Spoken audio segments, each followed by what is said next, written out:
5 years ago, the tyrannical rule of the Arcadia Empire, which had lasted for centuries, was finally overthrown in a coup led by a mysterious black machine dragon. To this day, the identity of the knight who piloted that dragon remains unknown. People continue to talk about the knight and refer to him as the Black Hero. After the fall of Arcadia, the kingdom was renamed the New Kingdom of Atismata. One night, Lux, the seventh prince of the now-defunct Arcadia Empire, was chasing a cat across the rooftops of the New Kingdom's royal castle. Unexpectedly, the roof beneath him collapsed, and he ended up crashing straight into the royal bath, landing right on top of Lisha, the princess of Atismata. Lux had no idea how things had gone so wrong. Lisha immediately covered herself and accused him of being a pervert. Clearly furious, she demanded to know what his last words were going to be before he died. Lux panicked, scrambling to think of something to say. Then he remembered a piece of advice from an old man he once worked with. Women appreciate compliments. So Lux told her that she was cute, had a great figure, and was very attractive. Lisha turned bright red with embarrassment, while everyone around them screamed in shock.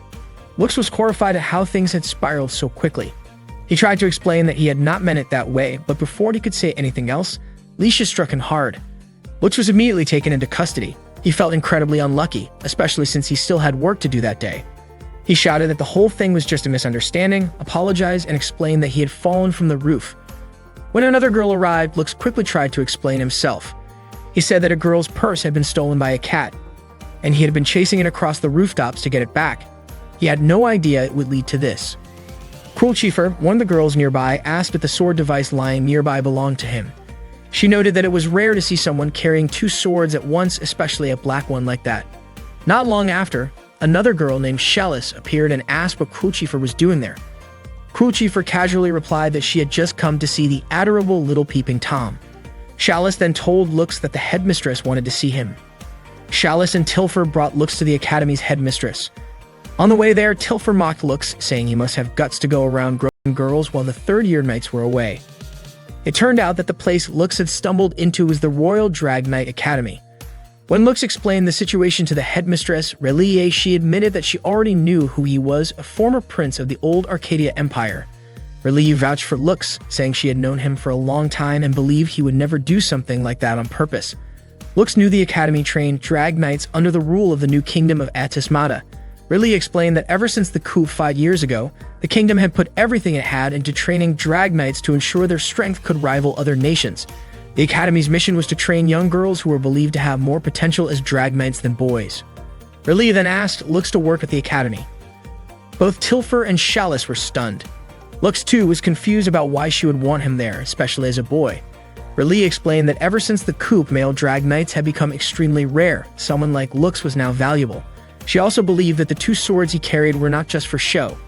Of course, Tilfer and Chalice were not immediately convinced. Then Lisha entered with a group of other girls. She made it clear that she disagreed with the idea of letting a boy, especially a shameless one like Lux, work at the academy. Lux realized that Lisha was the same girl from the bath earlier.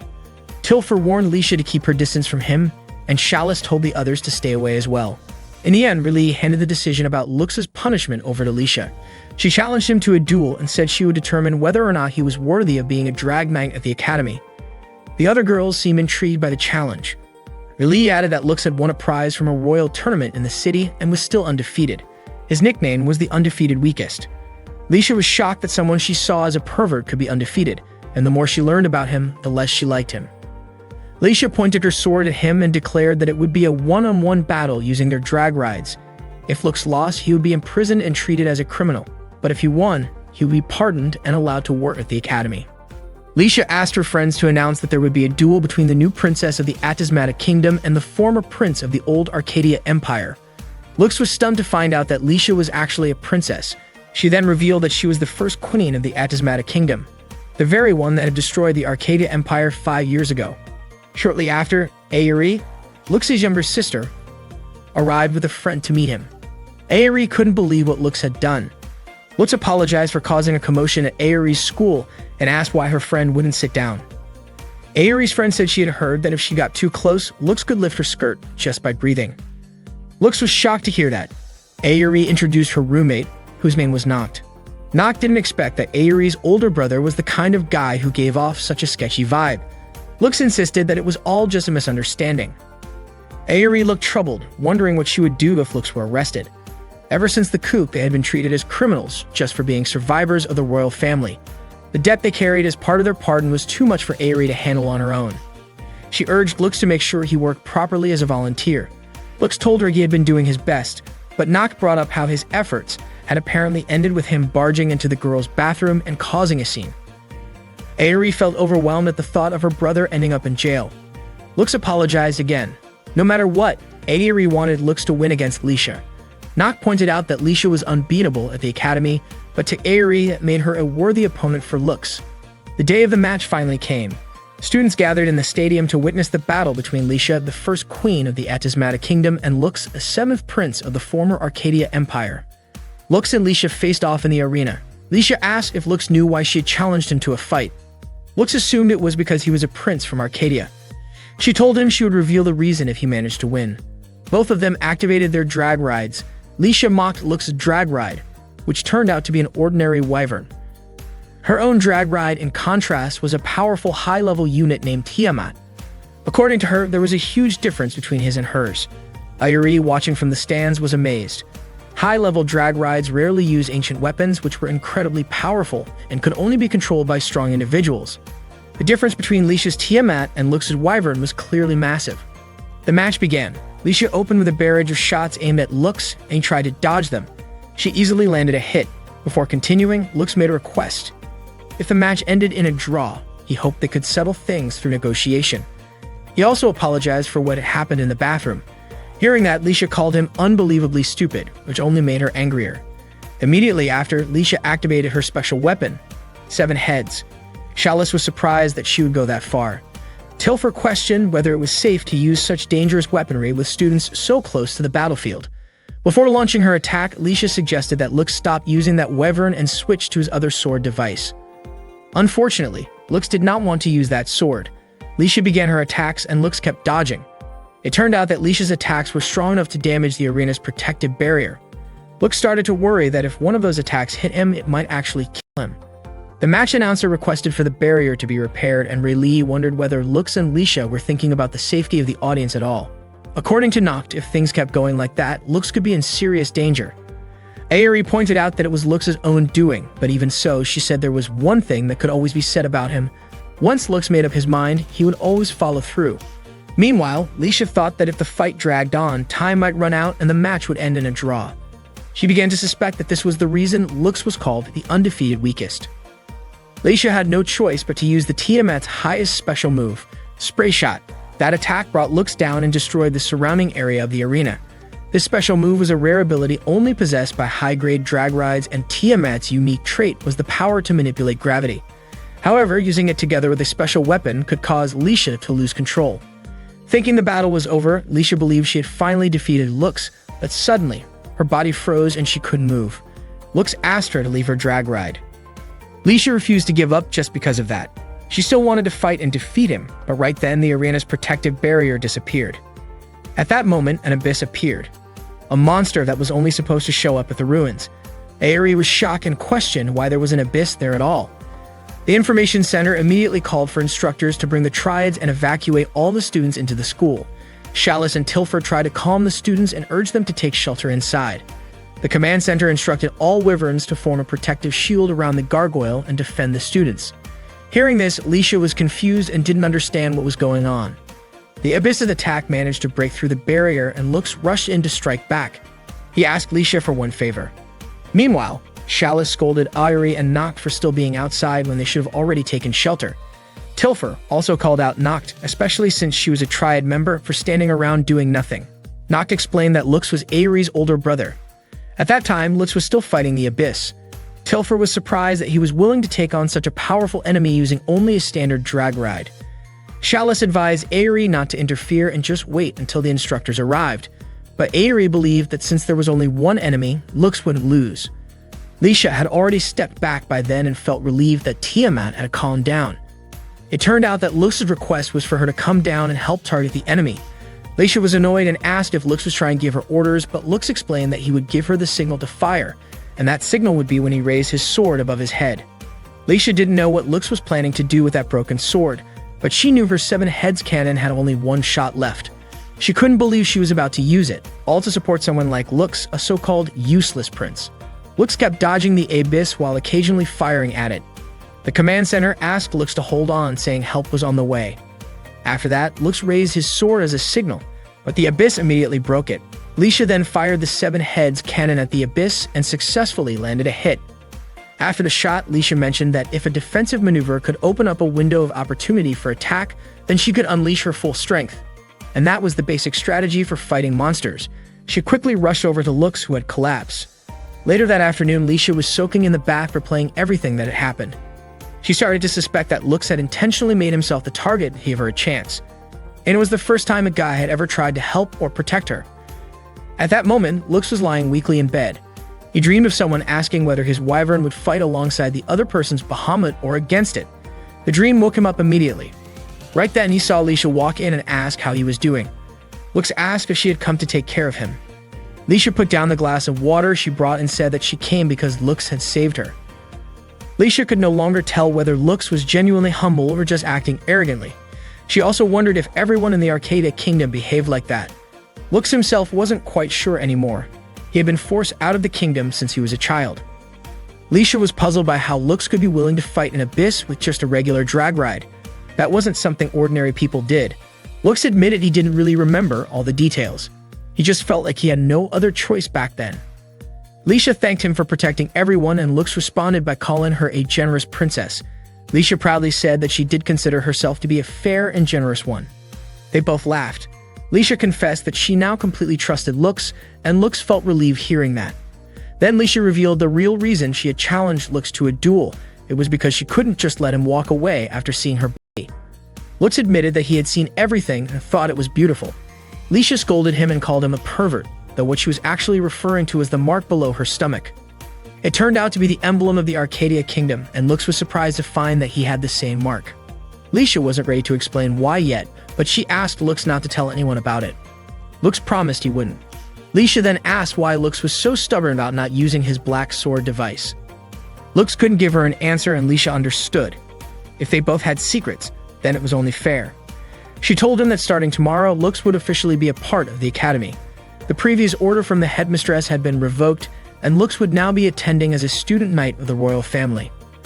Lux was shocked to hear that and didn't quite understand how it all happened. Before leaving, Leisha asked Lux to start calling her by her name, just like the others did. Unbeknownst to them, their conversation had been overheard by Crucifer. That day marked Lux's official enrollment in the academy. He introduced himself in front of the class and greeted his classmates. As he looked for an empty seat, the other students began whispering about him. They couldn't believe the school had allowed a male student to enroll. Lux felt uneasy and wanted to leave as soon as possible, until a girl suddenly called out to him. Her name was Filthy, and she knew Lux. He was shocked since they hadn't seen each other in 7 years. The teacher asked if Filthy was someone Lux knew. He replied that she was his childhood friend.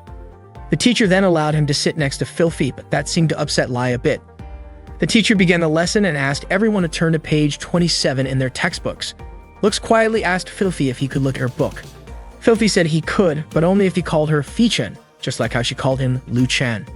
Back when they were kids, Lux used to call her that, but now he felt embarrassed. The other students found the exchange cute and teased them for their special nicknames. Blushing, Lux called her Fi-Chen and borrowed her book. Filthy happily handed it over. Leisha looked increasingly annoyed at how close they seemed. During the break, a few students approached Lux and asked if it was true that he worked as a volunteer. Lux replied that it was simply part of his duty. More students began crowding around, eager to ask questions. To calm the chaos, Tilfer stepped in and told everyone to write down their questions and place them in a question box.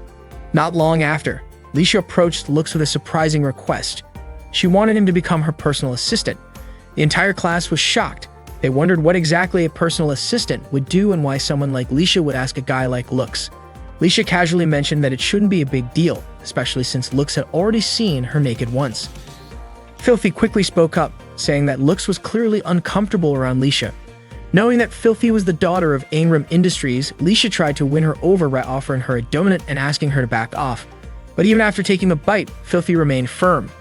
Lux was still uncomfortable with Leisha's behavior. Just then, Crucifer entered the classroom and asked Lux to come with her, saying it was a request from Relie. She led Lux outside and he thanked her, realizing she had deliberately stepped in to help him out. Curious, he asked why she was helping him. Kunchifer then asked if Lux had ever heard of the Black Hero, the drag knight who single-handedly destroyed the Arcadia Empire. To this day, no one knew the hero's true identity. She said she had a personal reason for needing Lux to find that mysterious person. That night, Lux had a dream about his past. He remembered Fuil speaking about human experimentation within the Empire and about the girl who had been his childhood friend. Fuil had said that they might need to eliminate everyone involved, but Lux had wanted to minimize the casualties. He woke up suddenly from the dream, only to realize his hand had landed on something soft. He jumped up in panic after realizing he had accidentally touched Filthy's chest. Filthy also woke up and greeted him casually. Lux was confused and had no idea why they were sleeping in the same bed. Filthy explained that this was her room, and that it had simply been a long time since they last slept together like when they were kids.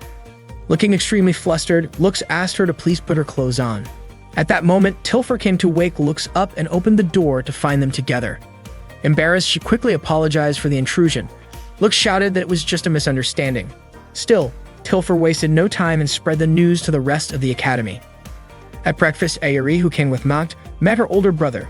She was stunned to hear that Lux had actually stayed overnight in his childhood friend's room. Lux tried to explain that he had simply gone to sleep in his own assigned room and didn't realize Filthy was his roommate. Ayuri was shocked, and Lux admitted he had spoken to Relie, the academy's headmaster, about it, but apparently there were no other vacant rooms left. Relie, who was also Filthy's older sister, had asked Lux to look after her. Even though the arrangement had Relie's approval, Lux was worried it might lead to misunderstandings, especially since rumors had already started spreading. He hadn't expected things to turn out this way. After hearing his explanation, Ayuri quickly left, even though Lux had hoped they could have breakfast together. Ayuri turned him down, saying that if they ate together, they'd probably end up wanting to spend even more time with each other. Ayuri hoped that Lux would be more careful about what they had talked about earlier. That afternoon, Lux visited the workshop and announced that he was there to accept the job he had been given. He found Lisha asleep on the floor. She said she was the one who had written the job request. When Lux asked where the workshop manager was, he was surprised to find out that Lisha herself was the manager. She showed Lux that she had finished preparing his wyvern. He didn't expect that she would be the one fixing it. Lisha explained that she had done it because Lux was part of the Royal Knights, a special unit made up of selected students. She recognized that Lux's skills as a drag knight were enough to join, and for the sake of the kingdom of Atismata, she hoped Lux would support them as well. Lux agreed to help however he could.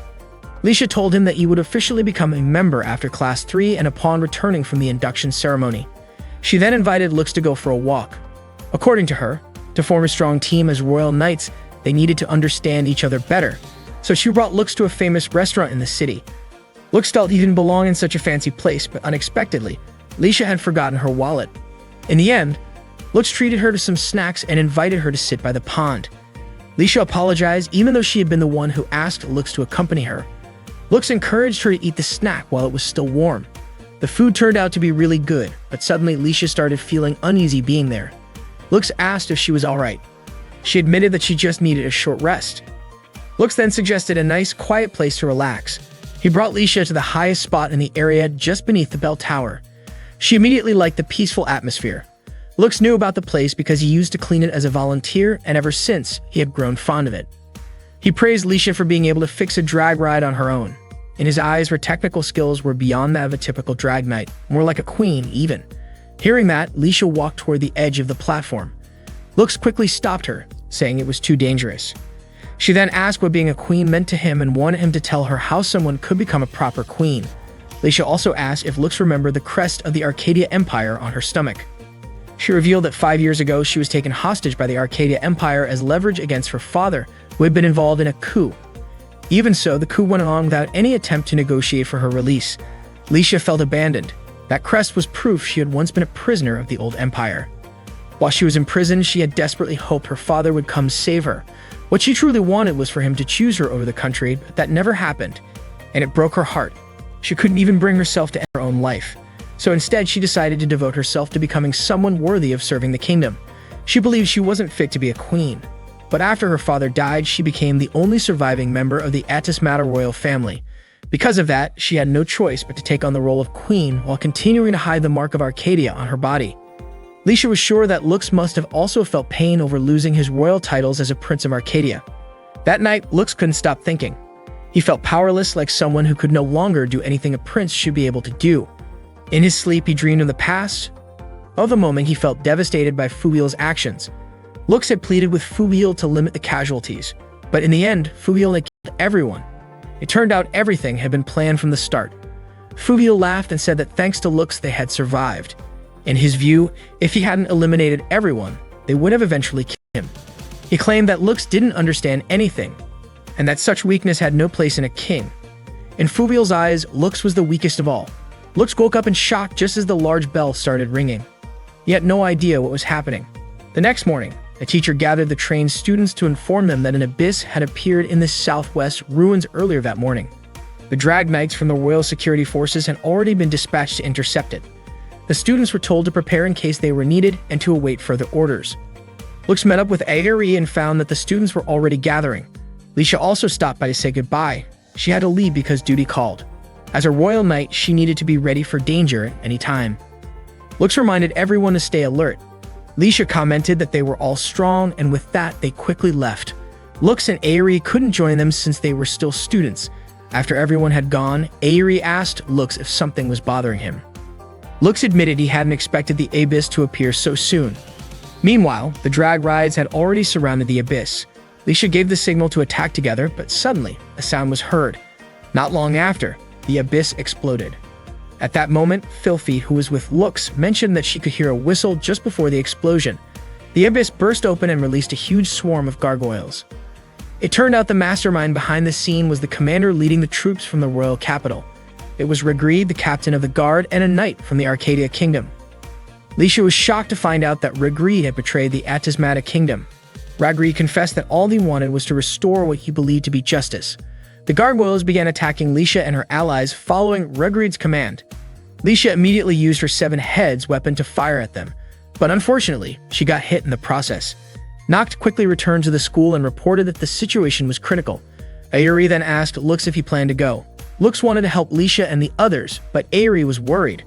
She pointed out that Lux couldn't defeat the abyss using only the wyvern, and he also wasn't allowed to use his black sword. From her perspective, there was nothing Lux could really do at that moment. Still, Lux asked Aerie not to worry about him. He said everything would be fine and promised he wouldn't leave her alone. Before heading out, Lux asked Cruelchieffer to protect the school in his absence. Meanwhile, Lisha was still fighting off the gargoyles. She asked if Chalice and Tilfer were okay.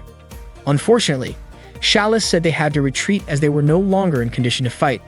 Lisha realized she needed to target the man holding the whistle, convinced that it was the key to controlling the abyss. Rigreed mocked her, calling her a disgrace as a so-called princess who blindly obeyed the orders of a man. He even suggested that it would be better for her to just sit quietly in a prison cell. Lisha refused to back down and fired back, saying Rigreed was even more pathetic for being the kind of man who would talk like that only when he had the upper hand. Rigreed blew the whistle again, prompting the gargoyles to attack Lisha. She tried to dodge and counterattack, but she was struck once more. Then she turned her attention to Rigreed and launched an attack directly at him, which finally exposed him as a rebel to everyone around. Rigreed struck back, knocking Lisha down.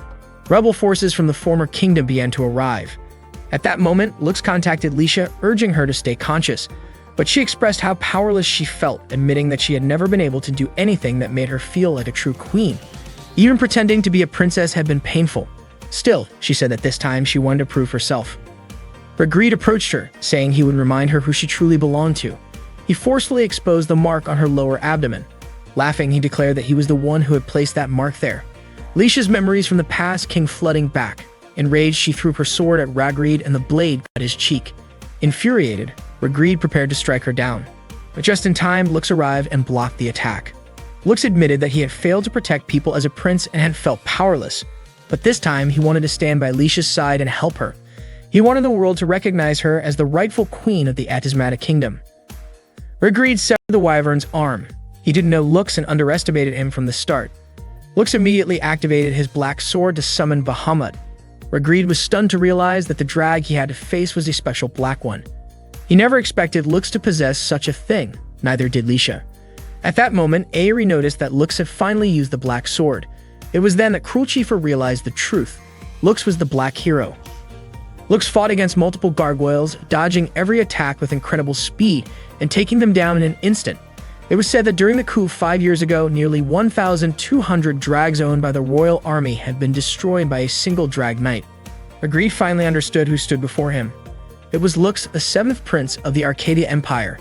He couldn't comprehend why Lux had survived when the rest of the royal family had perished, and more importantly, why a royal prince was now standing in his way. Confused and frustrated, he asked if Lux intended to become some kind of hero. Without giving a reply, Lux launched an attack and blew Regret away right then and there. Ayuri knew the truth about her older brother. He wasn't a hero. He was the one who had destroyed the Arcadia Empire. He was the Drag Knight, often referred to as the weakest undefeated. The next day, Ayuri informed Lux that they had been summoned by the principal. She urged her older brother to hurry up since everyone was already waiting. As they opened the door, all the students greeted Lux enthusiastically. It turned out that they had secretly prepared a welcome party just for him. Chalice mentioned that the party might not be extravagant enough for a former prince like Lux, but she welcomed him to enjoy it nonetheless. Tilfer said that everyone had helped cook the food, though she warned Lux not to expect too much from her cooking. Lisha approached Lux and admitted that she was not fond of parties like this and hoped it would end soon, but she also acknowledged that the party had a meaningful purpose. Not clarified that what Lisha meant was that they wanted to thank Lux and hoped he would enjoy the food, even if it was just a little. Lisha immediately blushed and scolded Noct. Filthy came over to congratulate Lux as well. Lisha scolded her for eating before Lux had tasted anything, even calling her a glutton. In response, Filthy quickly offered a sandwich to Lux, which only made Lisha even more irritated. Relief stepped in and suggested that everyone raise their glasses to celebrate the occasion. After the toast, they all began enjoying the food. Everyone seemed to be having a great time, but not all of the students were happy about Lux's presence. Some of them questioned why people were so quick to forgive him, and Cruel Chiefur overheard their complaints. At that moment, Riley announced that she wanted to make the party even more exciting by introducing a special competition. She presented a letter that, if captured, would grant the winner exclusive access to Lux for an entire week. If someone managed to take the letter before time ran out, they would get to have Lux for a full week. The crowd erupted in excitement. Lux asked if Riley was just joking, but she explained that it was a special request letter. If Lux could successfully hide it until the time limit expired, he would not have to follow anyone's demands. The game would last for 1 hour. Hearing that, Lux immediately took off running while the students chased after him, all eager to win the challenge. He hid in the workshop while others scattered throughout the building, calling out and trying to track him down. Lux could only dare to peek from his hiding spot and had no idea what the others might do if he got caught. Suddenly, Lisha appeared behind him and said he could stay hidden there for a while. Lux thanked her sincerely. Lisha then asked him about the Black Hero. Hearing that, Lux looked anxious. She assured him that everyone who knew his identity would keep it secret. She explained that she wanted to learn more about the special abilities of the drag ride Bahamut as part of her research. Lux shared that when he used Reload on fire, he could temporarily boost his speed and power using that ability. Without warning, Lisha caught Lux using her Tiamat. She had suspected that Lux would be too kind-hearted to resist. Lux asked her to let him go and promised to give her the special request letter in return. But as soon as she released him, Lux dashed away. Lisha called him unfair, but Lux teased that it was no different from what she tried to do. She pouted, clearly frustrated. Lux hid in a bush next. He was more alert now and knew he could not afford to let his guard down. Suddenly, Filthy appeared right behind him and called out his name, startling him. Lux asked what she was doing there. Filthy explained that Riley had promised her cake if she found Lux, so she was determined to succeed, but she also promised to be gentle so Lux would not get hurt. Filthy then grabbed Lux's hand tightly, holding him in place so firmly that he could not even move. Apparently, she had learned a bit of martial arts. This way, she could enjoy the cake with Lux. Her chest pressed up against his back, which made Lux blush. In the confusion, he accidentally dropped the special request letter. Filthy quickly reached for it, but Lux snatched it back and made a run for it again. Eventually, Lux slipped into a room and hid behind a bookshelf. The game only had 10 minutes left. Unexpectedly, some of his friends also entered the same room. It turned out they were about to test the drag machine that had just been repaired. Lux had no idea the room he walked into was the changing room, and he was completely unsure of what to do. The girls began changing clothes together. One of them asked if they weren't worried that Lux might try to peek or touch them. Tilfer mentioned that Lux had done something like that in the bathroom before, so they should be cautious. However, according to Chalice, the situation back then was different, and it didn't seem like Lux would do something like that again.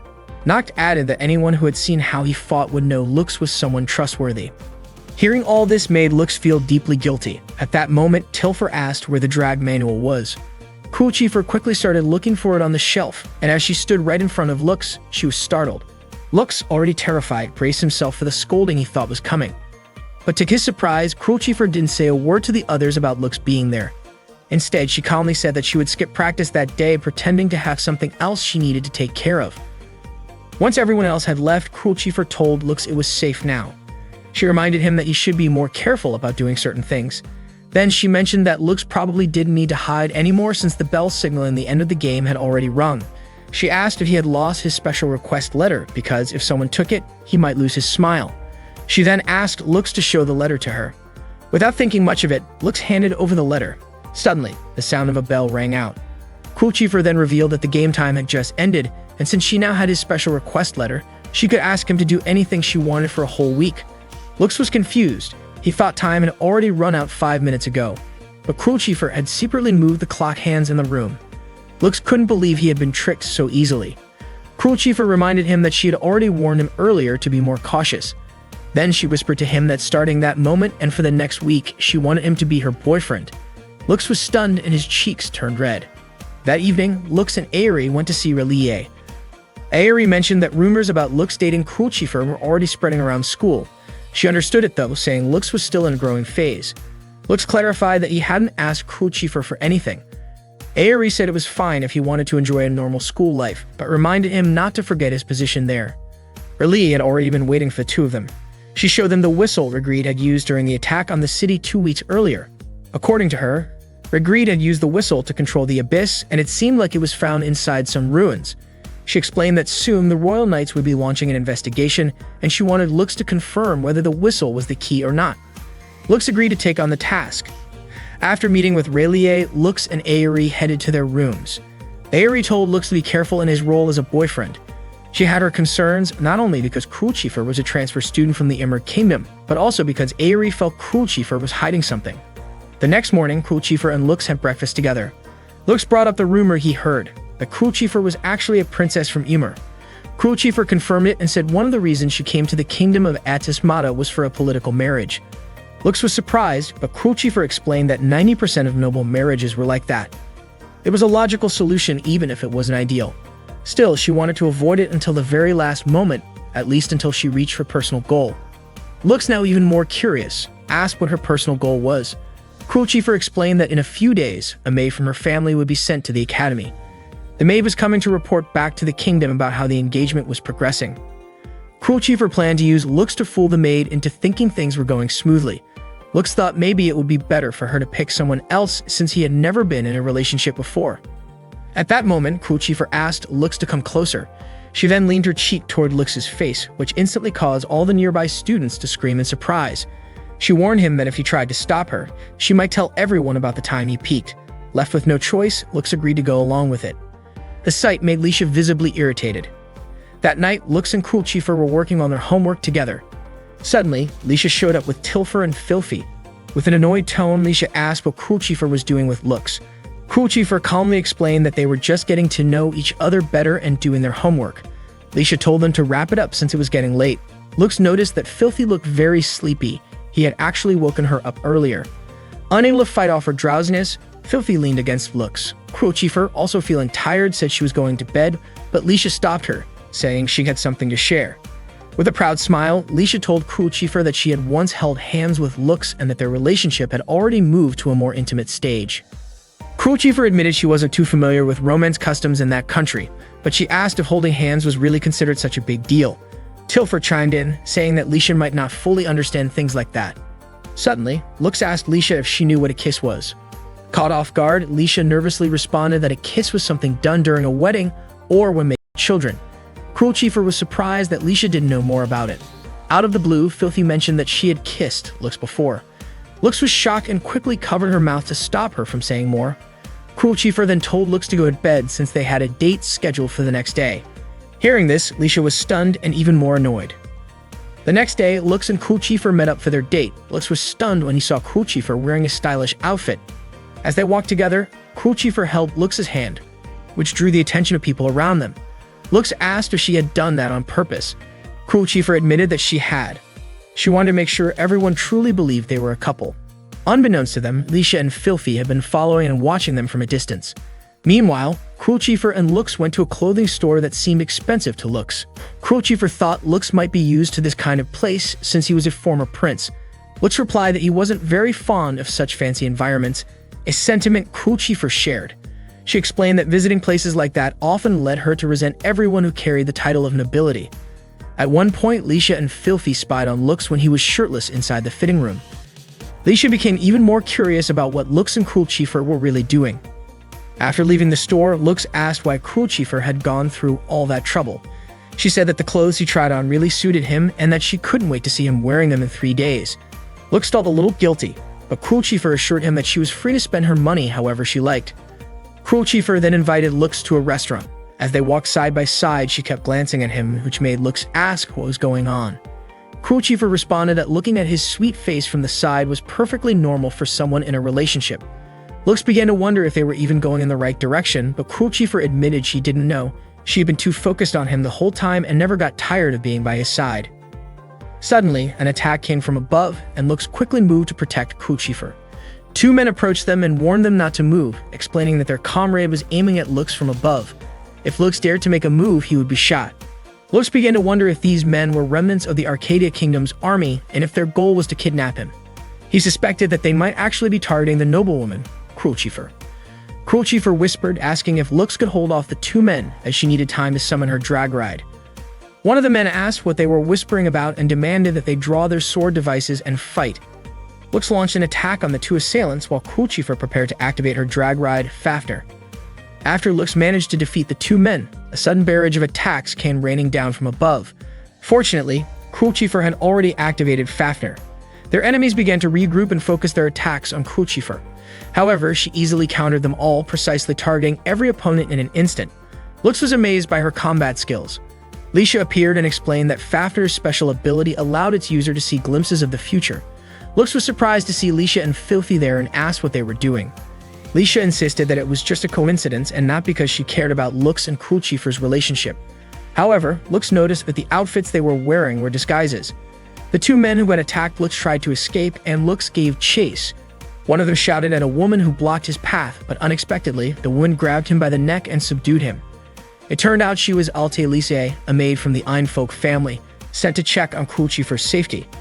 That evening, while everyone was gathered for dinner, Alte Lise asked Cruel Chieffer who the young man before her was.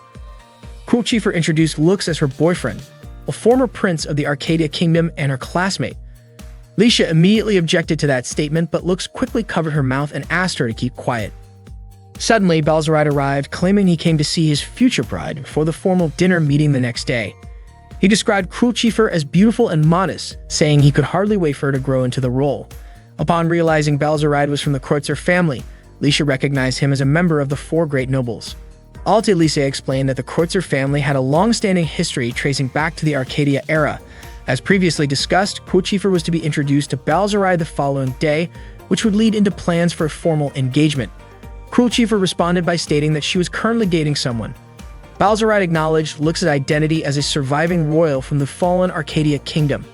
Cruel Chieffer explained that Lux was known as the undefeated weakling of the new kingdom of Atismata. Balzaride laughed at this and remarked that he and Lux were on completely different levels. Cruel Chieffer firmly asked him to stop referring to her as his future wife, as they didn't even know each other. Balzaride challenged Lux to a drag ride duel, but Cruel Chieffer suggested that it should be a tag match instead. She proposed that Alte Lise pair up with Balzaride. Hearing this, Balzaride seemed intrigued and agreed to the match, setting the duel to take place in 3 days. That night, Balzaride's associate approached him to discuss the upcoming ruins investigation. Balzaride explained that the horn-shaped whistle, which served as the key to the ruins, was currently in Relie's possession. His associate suspected that there might be another way to access the ruins, and Balzaride quickly understood what the person was aiming for. He then reassured the team by promising to meet the expectations that had been placed on him.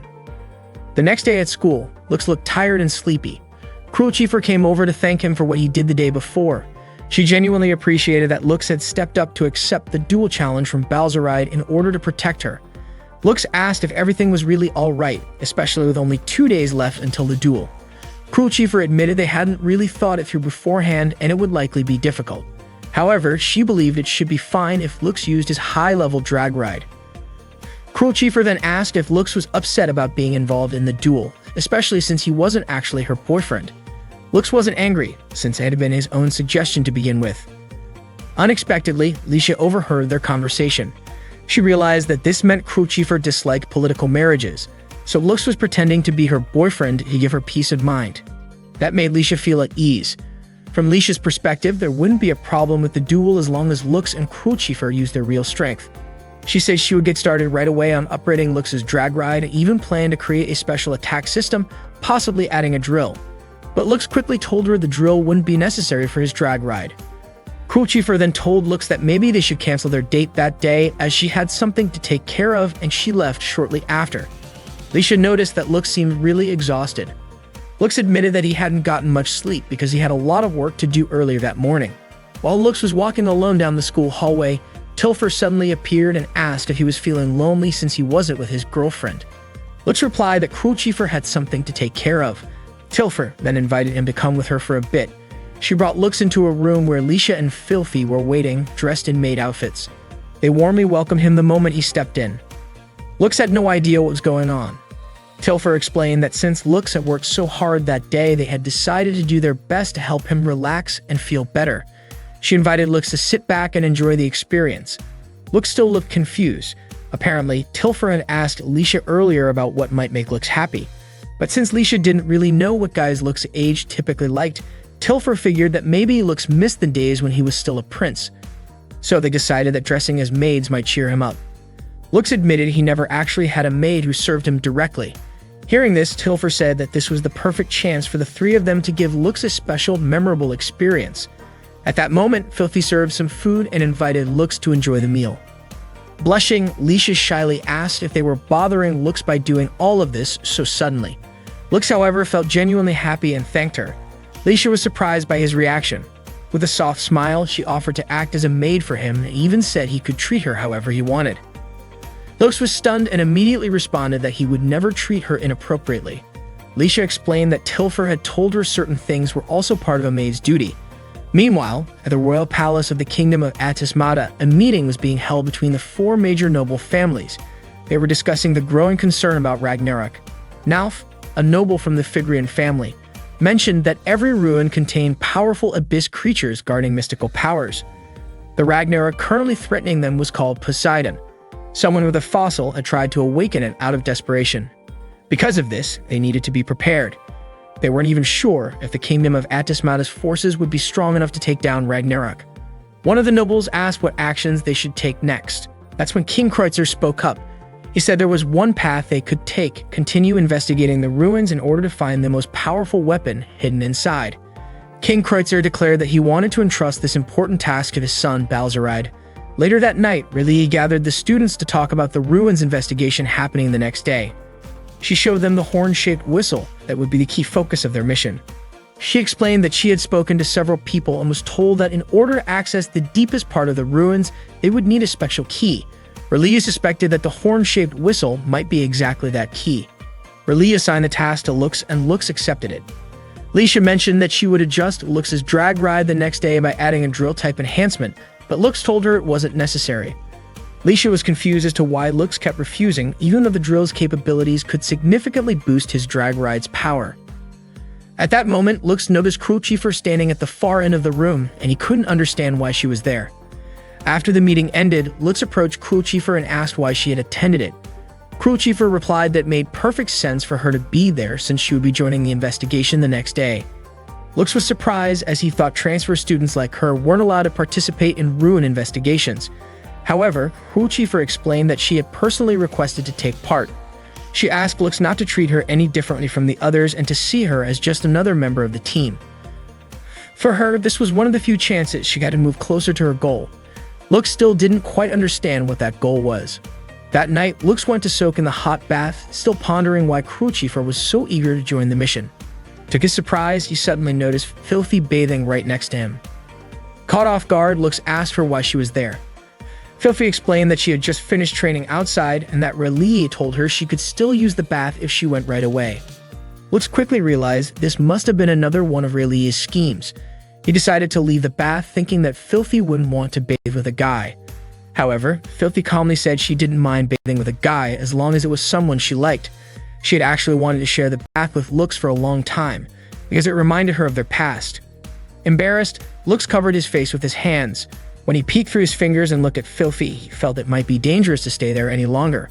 He was clearly nervous, but Filthy eventually dozed off in the bath. Lux immediately woke her up, feeling both surprised and awkward when his eyes unintentionally glanced toward her chest. His cheeks turned bright red as he told her she shouldn't fall asleep there. Filthy thanked him sincerely. Then, when Lux looked at Filthy's back, he asked if she remembered having a scar there. Filthy didn't seem to recall it clearly, but Lux was certain that she had a faint scar on her back, even if it wasn't a deep one. Before leaving, Filthy asked Lux to be careful during the investigation, and she mentioned that R'lyeh had forbidden her from going. Lux reassured her that he would return safely. However, as he continued to glance at Filthy's body, he felt his head spinning from staying in the bath too long and fainted into the water. The next day, when everyone had gathered and was ready to begin the investigation, the instructor announced a change in the mission. He called out Balzeride's name. Everyone was shocked to see him there. The instructor explained that they would have a special member joining the investigation. Balzeride introduced himself and said he was there to assist with the ruin investigation. Lisha looked annoyed and asked the instructor what was really going on. Balzeride asked whether Lisha was uncomfortable with an outsider joining such an important mission. He insisted that he had no intention of interfering and genuinely wanted to help.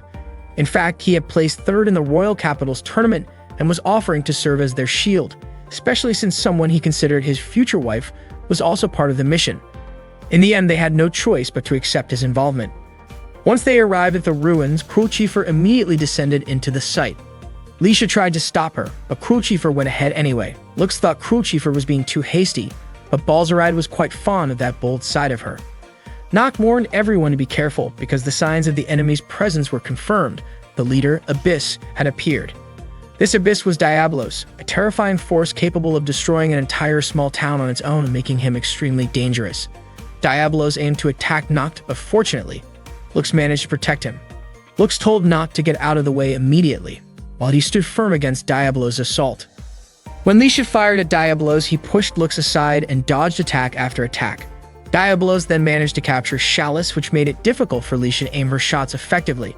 Suddenly, Cruelchiefer launched a strike that hit Diablos directly. Her attack came from a high-level special drag machine called Wise Blood. Balzeride commented that everyone was overreacting about Abyss since he was nothing compared to Ragnarok.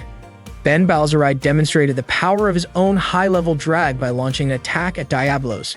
He approached Lux and asked if he wanted to fight him right then and there. Balzeride challenged Lux to a bet. Whoever defeated Abyss first would decide the duel's outcome. If Lux won, Balzeride promised to cancel the duel altogether. Lisha got annoyed and threatened to beat Balzeride if he caused any unnecessary trouble. Balzeride teased Lux by asking if he was feeling unconfident. Cruelchiefer urged them not to do anything foolish on the spot.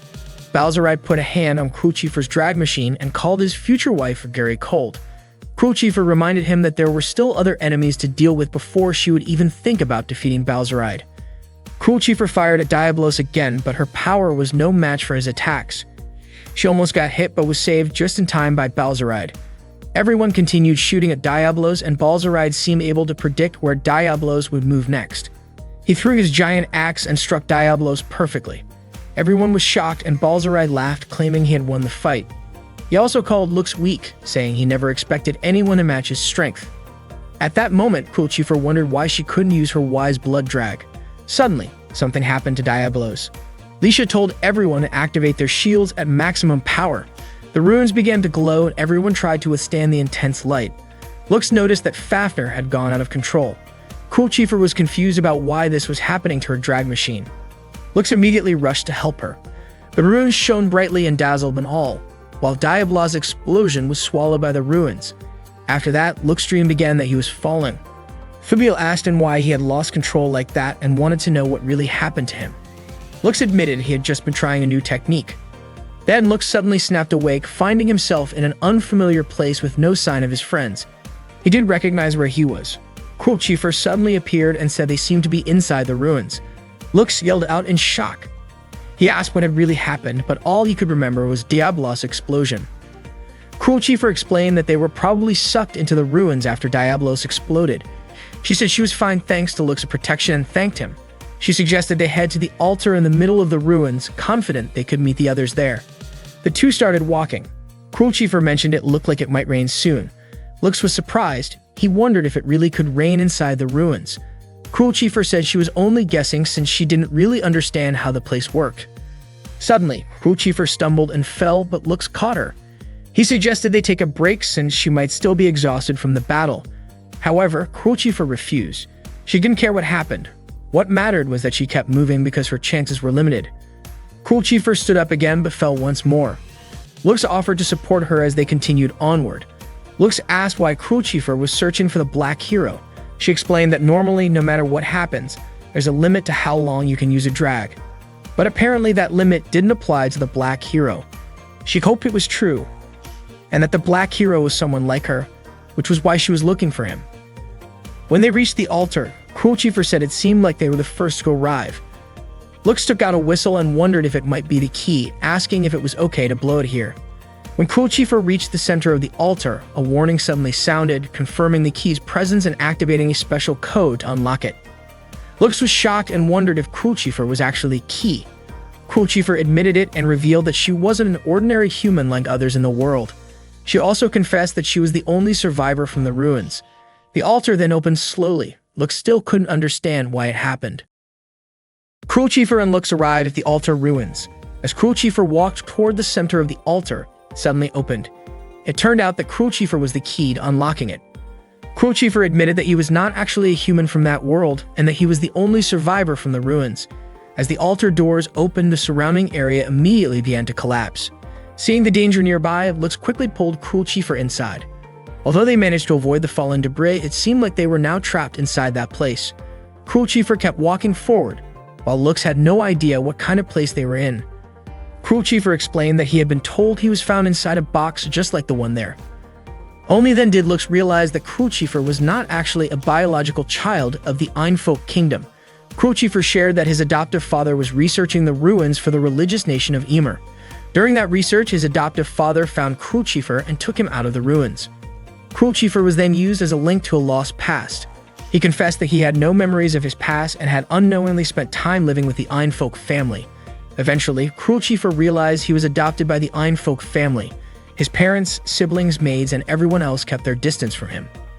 Cruel Chieffer worked hard in his studies and in training to become a dragon knight so that he could earn their love and be accepted as part of the family, but he never got that acceptance. After receiving a special dragon machine, his older and younger sisters questioned him. Faintly, Cruel Chieffer heard his family say that he was different from them. Cruel Chieffer didn't want to believe they trusted the research on the ruins that much. He hoped that he was truly part of the Einfolk family. But the truth was, Cruel Chieffer's real identity was that of a survivor from the ruins. He still didn't know much about his past or whether his friends were also survivors. Even so, Lux mentioned that they hadn't done any research on the ruins yet. However, Cruel Chieffer asked him not to continue because he was afraid that none of his friends would acknowledge his existence. Cruel Chieffer apologized for driving Lux into his selfishness over his own meaningless existence. Lux said that wasn't true. He told Cruel Chieffer not to worry about the religious nation of Ymir or the Einfolk family, because to him, Cruel Chieffer was his friend. He asked Cruel Chieffer not to say such sad things anymore. Cruel Chieffer laughed and suggested that Lux shouldn't take the complaints of a woman too seriously. Lux was surprised and wondered if Cruel Chieffer was just joking. According to Cruel Chieffer, Lux's weakness was being too kind to others, so he wanted to test that. Unexpectedly, Lux's reaction was beyond what Cruel Chieffer expected. Lux laughed and felt a little embarrassed. Cruel Chieffer then asked why Lux was so kind, even though he was a prince from the kingdom of Arcadia with a bad reputation. Lux guessed it might be fate. The reason he, his mother, and Aerie were expelled from the royal palace was because his grandfather was a tutor within the royal family. His grandfather had seen how the kingdom operated and couldn't just stand by quietly. No one wanted to help the royal family who were suffering, so they ended up abandoned and ignored by both the royal family and the people. Cruel Chieffer asked Lux if he held any grudge against the royal family and those people. Lux admitted that he had once held resentment and even started to hate everyone since no one wanted to help him. But Filthy helped him. She was the only one who came every day to support him, even when Lux felt worthless. That was when Lux realized he didn't actually want to hate everyone, especially the people who mattered, those who seemed like they would be important. He knew he didn't want to hate them because of the kingdom. Lux wanted to build a country where the people he loved could live without hatred. Cruel Chieffer asked if Lux would help him if he became the prince of the Atismata kingdom. Suddenly, a drill pierced through the place. It turned out to be Leisha drilling there. Leisha showed off the drill, saying how useful it was. She then asked to make sure Lux and Cruel Chief weren't doing anything strange. Lux wondered what kind of strange things she meant. Leisha blushed and got annoyed, calling Lux a pervert. After returning to the academy, Lux told Aerie everything. Aerie asked if Lux had received any explanation about the key, even though Lux's wyvern had been damaged. Lux apologized to Aerie. Aerie admitted that she wasn't angry because Lux was careless. After all, the ruins were dangerous, yet Lux still acted recklessly. Lux apologized again. Aerie then asked if the horn whistle wasn't the key. Lux said there was no reaction at all, even when inside the ruins. Aerie asked if anything had changed, but Lux chose to say there was nothing. Aerie concluded that this meant there had been no progress, and she offered Lux some herbal tea. The tea was from Cruel Chief and was believed to be good for recovering from fatigue, so Lux could sleep well. Aerie told Lux to rest since there was still time before the duel. Lux thanked her and quickly drank it. Later, Aerie entered Lux's room and saw him fast asleep. She read the special request letter. After giving Lux the herbal tea, Aerie met with Cruel Chief. Cruel Chief thanked Aerie and said she couldn't involve Lux any further, especially since the request letter would expire the next day. Aerie had already suspected that Cruel Chief still didn't fully understand her older brother. That night, Cruel Chief met with Balzaride and Altelize to accept a duel challenge. Balzaride asked what happened to Lux because he wasn't there. Cruel Chief said she had sent Lux home. Balzaride then activated his drag machine. Altelize suggested that Cruel Chief shouldn't underestimate him since she would be Balzaride's partner in the duel. However, Balzaride suddenly knocked Altelize unconscious. Then he told Cruel Chief to start immediately. They attacked each other. Cruel Chief managed to hit Balzaride precisely. Balzaride realized that the power of Fafnir allowed him to see the future. Balzaride caught Cruel Chief, but she broke free and immediately rained down gunfire on him. Yet for some reason, none of her attacks hit Balzaride. Cruel Chief was confused about what was wrong with her vision.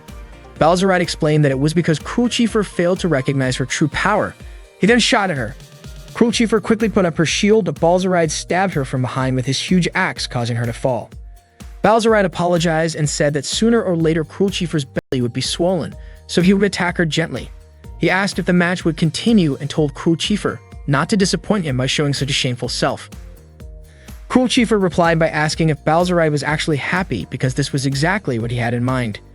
She also said she knew Balzaride was the one who incited the thieves to attack the students during the investigation of the ruins to find out about the Fafnir's special ability.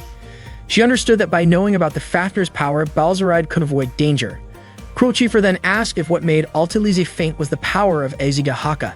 Balzaride confirmed it. Balzaride smiled and admitted he had planned everything to capture Cruel Chief the key. However, even though Cruel Chief knew the truth, he believed she was nothing more than a tool that could not change anything, and he was sure she would never defeat him. Balzaride even said that no one in the world could save Cruel Chief, which was why her fate was to serve him only. Suddenly, Lux threw a sword toward Balzaride.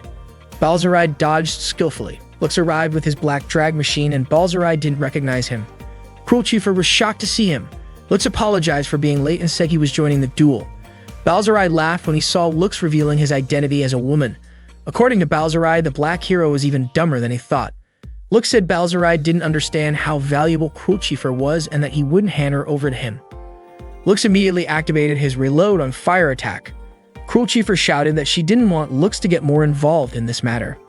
Lux and Balzaride clashed fiercely, with Balzaride managing to swing his massive axe. Lux realized that Balzaride could predict his moves using a special Fafnir ability called Wise Blood. Hearing this, Cruel Chief was shocked to find out that Azigahaka had the power to steal his opponent's special abilities. Every time Balzaride used that power, it drained energy from Cruel Chief's drag. Cruel Chief then understood that Balzaride had done the same thing to Altelize, so Azigahaka's ability was to steal energy from any drag it touched. Balzaride admitted that he was impressed by Lux's insight. Then he launched an attack aimed at Cruel Chief to lure Lux in, hoping Lux would immediately make a move. Once Lux touched him, Balzaride unleashed a reload on fire attack. Using his Wise Blood ability, he could anticipate Lux's next move, and then he quickly swung his massive axe, putting pressure on Lux. Balzaride laughed mockingly at the Black Hero's power after having stolen it.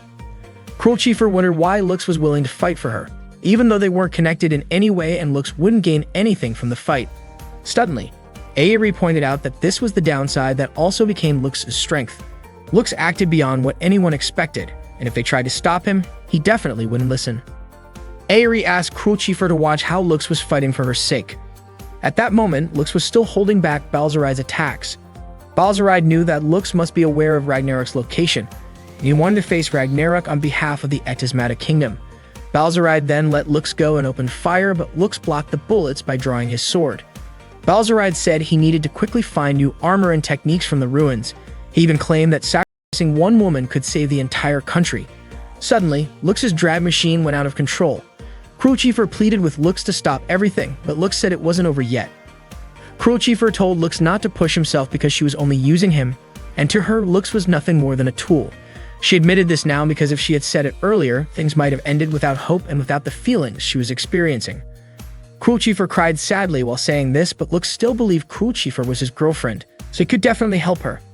Lux asked Crucifer to let him fight for his beloved girlfriend. Balzarai called Lux stupid and underestimated what Lux was going to do since his power had already been stolen and his drive machine was out of control. Lux activated his recoil burst ability. Balzarai mocked him as a pathetic prince playing the hero and immediately activated multiple layers of defense. At that moment, Lux said he didn't want to be a hero, but ever since he swore to destroy the kingdom, he had prepared himself to fight. Balzarai couldn't understand how Lux was able to control his sword when his drag machine was going haywire. With all his strength, Lux managed to defeat Balzarai. Crucifer was stunned and asked Aerie if Lux shouldn't have been able to use his special ability. Aerie explained that it wasn't actually a special ability. Lux's plan was to make his drive lose control, gather that chaotic energy until the last moment, then use it like a double-edged sword. That was how he managed to gain unusual power.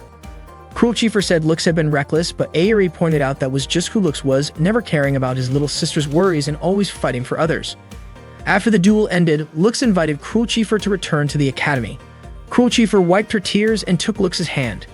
The next day, Lux and Crucifer went on a date. As usual, Lisha followed them and waited outside. Tilfer asked why Lisha didn't just go inside, but Lisha refused, believing that Lux had come there to meet Alte Lise. So Lisha peeked through the window and saw Lux looking surprised because Alte Lise had asked him to become engaged to Crucifer. Alte Lise explained that Lux's skills as a drag knight had already been proven by defeating Balzarai, and she was confident that the family head would see it as the right decision for Lux to be engaged to Crucifer. She took responsibility for everything that had happened and asked for permission to help support Lux and Crucifer's relationship so that they wouldn't run into any more trouble. Lux hadn't agreed yet, but Alte Lise quickly excused herself to leave. Lux begged Alte Lise to listen to his explanation first. Then Crucifer asked Lux to sit down. Lux told her that their relationship was supposed to be just pretend, so he wondered how things ended up like this. Crucifer reminded him that he had said it himself during their duel the night before. She clearly heard Lux say that she was his girlfriend. Lux blushed and admitted he said that out of anger. Crucifer said it wasn't a big deal if they got engaged. Lux asked her not to tease him, but Crucifer admitted she didn't like indecisive guys and had understood that about Lux during the week they had been dating. According to Crucifer, Lux was very aggressive and that made her fall in love with him. Then she suddenly kissed Lux on the lips, which shocked Lisha to no end. Crucifer kissed him again, leaving Lux surprised and unable to pull away. Lisha became so angry that the glass in front of her cracked. After Crucifer pulled away from the kiss, Lux's face turned red with embarrassment. She gently stroked Lux's cheek and said she wouldn't mind doing that if they ended up getting married. Lux was visibly trembling after hearing that. Suddenly, Lisha came in and scolded them both. One night at the academy, the students noticed a beautiful girl they had never seen before. She quickly ran away to avoid their conversations. Suddenly, a trainer called out to her, telling her not to be wandering around so late at night. He asked her to return to the dormitory and warned her about thieves lurking nearby. The trainer felt like he recognized her face and asked if she was a transfer student, to which she admitted she was. He reminded her to be careful since there had been reports of perverts or peeping individuals around. The girl wondered why no one seemed to notice her presence. Earlier, when she was with her friends, Lux asked Chalice if the academy's security had changed recently. Chalice explained that ever since rumors about perverts roaming around started, the academy had tightened its security. According to her, the situation was troublesome, especially with the ongoing problem of Ragnarok in the city. Lux recalled Balzarai's words about fighting Ragnarok to protect the Etismata Kingdom. Chalice mentioned that besides Balzarai, there was another knight who could defeat Ragnarok, Celestia Ralgris. She was a princess from one of the 4 great noble families and the strongest third-year student at the academy.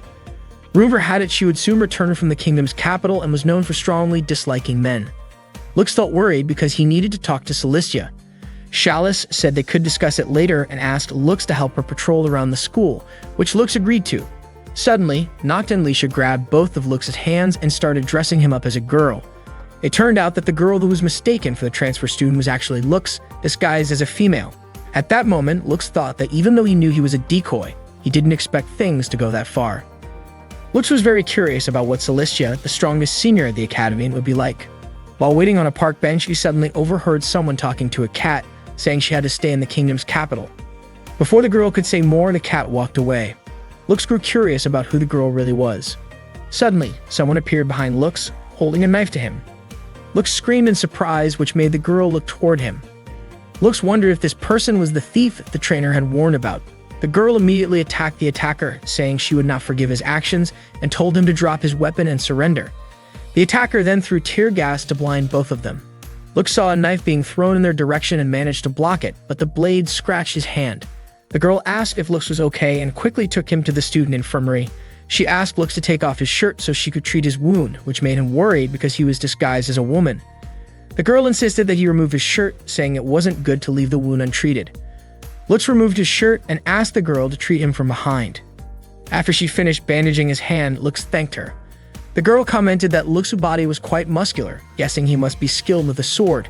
She was surprised when Lux admitted he had seen her talking to the cat earlier and asked him to forget it, calling it just Lux's imagination. She said that just because she did that didn't mean she didn't have friends or anyone to talk to. The girl was relieved that Lux's injury was only minor and warned him not to act recklessly again. She also said it was her duty to protect the underclassmen. Lux admitted he was glad she was okay. The next morning, while having breakfast, Lux still remembered the girl saying she had never seen him before. Lux had to tell her his name was Luno, and she introduced herself as Celestia. Celestia seemed interested in Lux and even invited him to talk again sometime. As the strongest student in the academy, she was known for her strong dislike of men. While Lux was daydreaming, Leisha called for him. When he didn't respond right away, she wondered if he was tired. Lux admitted he was a bit exhausted from last night's patrol. Crew Chiefer then appeared and said that she had planned to teach some lessons that day. She offered Lux a break or suggested they go for a walk to change the atmosphere. Lux's face turned red when Crew Chiefer held his hand and brought her face closer to his.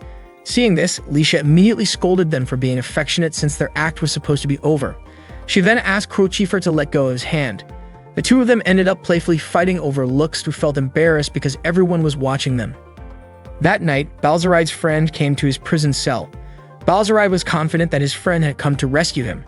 He looked happy and said that from now on, he would never lose to Lux again. Balzaride's friend touched his chest with a finger, and in an instant, Balzaride transformed. He wondered why his friend had left him behind, especially since Balzaride was the one who had planted the Ragnarok seed. His friend smiled and blew a whistle. Shortly after, several Abyss appeared at that location. The next day, while in his room, Lux thought about how he needed to press the Ragnarok, so he had to talk to Celestia. Suddenly, Tilfer knocked on his door and called him immediately. It turned out there was a debate going on between Leisha and Celestia. Celestia objected to the academy accepting Lux because his admission was decided when she wasn't there. Lux quickly entered the room and Celestia greeted him. Celestia thanked Lux for saving the academy from danger while she was away, but she believed that as a male, Lux shouldn't be at the academy. Leisha argued that without Lux, the rebel forces would have attacked the academy. Celestia said she would handle the situation herself, so there was no need to rely on a man's strength. Lux asked Celestia to allow him to join in pressing Ragnarok, which was supposed to be Balzaride's task. According to Celestia, the threat to the Atismatic Kingdom had nothing to do with Lux, so if Ragnarok were to rise, she herself would face it. Still, Lux wasn't planning to leave the academy. Lux didn't doubt Celestia's strength, but Ragnarok was a powerful and dangerous enemy to be faced alone. Celestia got annoyed and firmly stated that she would not accept Lux in the academy. Relia tried to calm them down, concluding that Celestia didn't want any males in the school, while Leisha didn't want Lux expelled. Relia believed the other students' opinions might differ and suggested settling the matter with a duel. Relia said the duel would take place in 3 days at the Royal Knight's Fortress on Reese Island. He hoped that after seeing Lux's true strength, Celestia would decide whether to accept him or not. Leisha was happy with the decision and even bet that Lux would win. Celestia accepted the decision and left, confident that Lux wouldn't be able to defeat her. That night, Shania knocked on Celestia's door and thanked her for negotiating to expel Lux from the school to restore the academy's standards. Celestia told Shania not to worry because she would still make Lux leave after fighting him. She couldn't believe she had to fight Lux, but that was the only way to protect the school. At Reese Island, Cilicia asked all the students to do light training since they had come there to improve their skills. Leisha encouraged Lux not to give up because even light training with Cilicia was very tough. Lux noticed a place at the top of the island. Leisha immediately invited him to start training. That day, the students practiced sword swings alongside Cilicia. After the training, Leisha rested with Chalice, Lux, and Cruelchifer at the dining area. Leisha felt extremely tired because the training almost killed her. Lux thought Cilicia was amazing because she could train longer than anyone else. Cruelchifer said that was typical of Cilicia. She worked harder than others, was very diligent and strong, but it seemed like she was always thinking about something. Chalice soon invited them to return to their rooms and rest. At that time, Lux returned the costume he had worn during his disguise. Chalice was curious why Lux went through the trouble of bringing the costume to the island. She said Lux was really kind and gave the costume to him as a gift.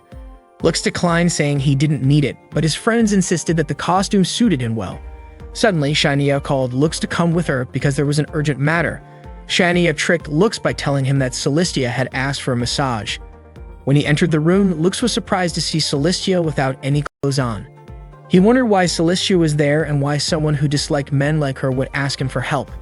After finishing the massage, Cilicia thanked him and said she wanted to change clothes quickly, so she asked him to turn off the lights.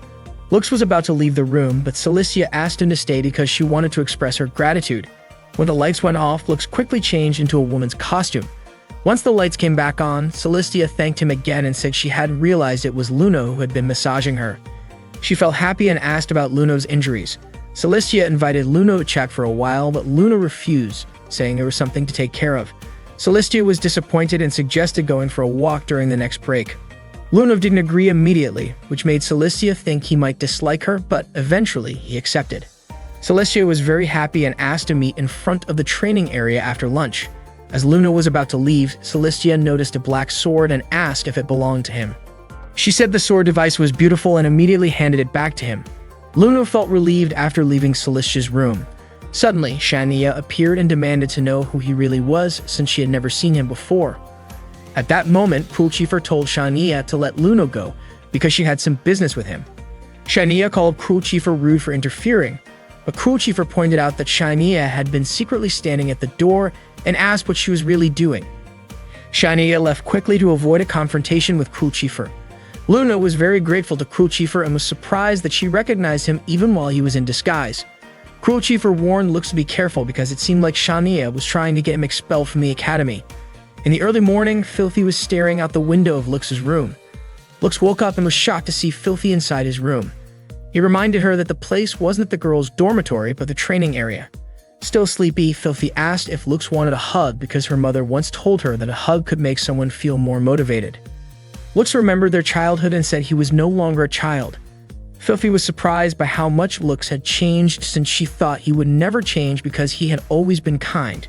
She hugged him tightly and said they would never change at all. Filthy even said she would fight Cilicia if Lux lost and that she wouldn't let him get kicked out of the academy. Lux thanked Filthy and promised he would do his best. The next day, Cilicia invited Luno to go out together. She took him for a walk through the market. Cilicia invited Luno to go inside a lingerie store. At that moment, Cilicia tried on some lingerie in front of Luno and even encouraged him to try some as well. Feeling a bit dizzy from seeing Cilicia's appearance, Luno decided to quietly slip away. After they finished their little outing, Cilicia apologized to Luno for forcing him to come along. She felt like she wasn't doing a good job as a bodyguard for her underclassmen and thought she had failed as a senior student. She was even worried that her father might scold her despite being the leader of the Knights. Luno disagreed, saying that wasn't true at all because he really enjoyed spending time with her. Upon hearing this, Cilicia immediately hugged Luno and called him a very kind person. Afterward, they drank tea and ate some cakes together under a tree. Unexpectedly, Cilicia fell asleep for a short while. Luno thought it was okay since it was break time, but Cilicia felt like she shouldn't show any sign of weakness. Seeing that, Luno asked if Cilicia always held herself back like that. Cilicia answered that strong people are those who can endure their loneliness, so she was fine. Suddenly, Luno laughed and said he remembered Cilicia chatting with a cat. Embarrassed, Cilicia begged him to forget about that. She explained that just because she talked to a cat didn't mean she was always alone or lonely in the capital city. Luno smiled and pointed out that Cilicia had just revealed her own secret. Celestia admitted it and wondered why people thought she was a woman who hated men. Luna was surprised to hear that. Celestia then asked Luna not to tell anyone that she didn't actually dislike men that much. Hearing that again, Luna was even more surprised. One day, one of Nauf's subordinates came to report to him. The subordinate informed Nauf that they couldn't find the Ragnarok fossil. Naturally, Nauf was irritated upon hearing this. The man continued, saying that the patrol team had found traces of the fossil, specifically an empty shell left behind by the Ragnarok, but the actual body of the creature was nowhere to be found. That same day at the academy, a swimming practice was about to begin. While they were changing clothes, Shania asked Celestia whether Lux would be coming to the practice and if she would allow him to swim together with them.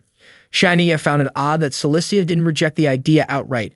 Instead, Celestia said that she had already told Luno that she didn't actually hate men. In fact, it was quite the opposite. She was interested in them. Celestia went on to explain that the person who had raised her since childhood was a kind and strong man, but despite that, she had no idea how to interact with young men.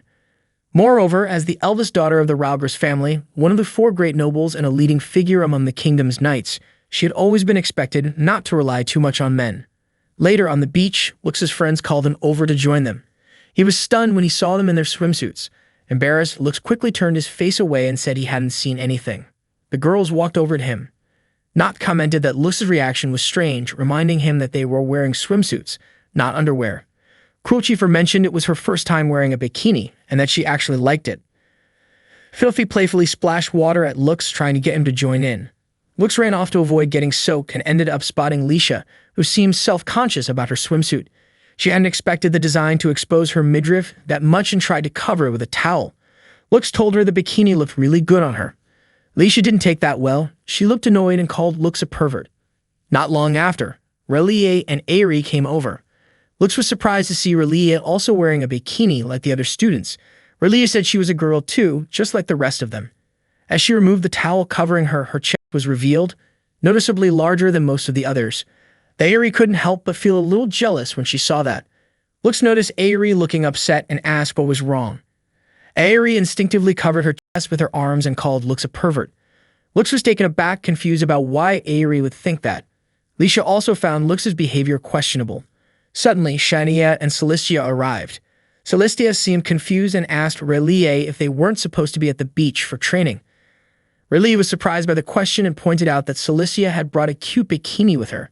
Celestia explained it was actually chosen by Luno, her underclassman, who she had heard would also be participating in the swim training.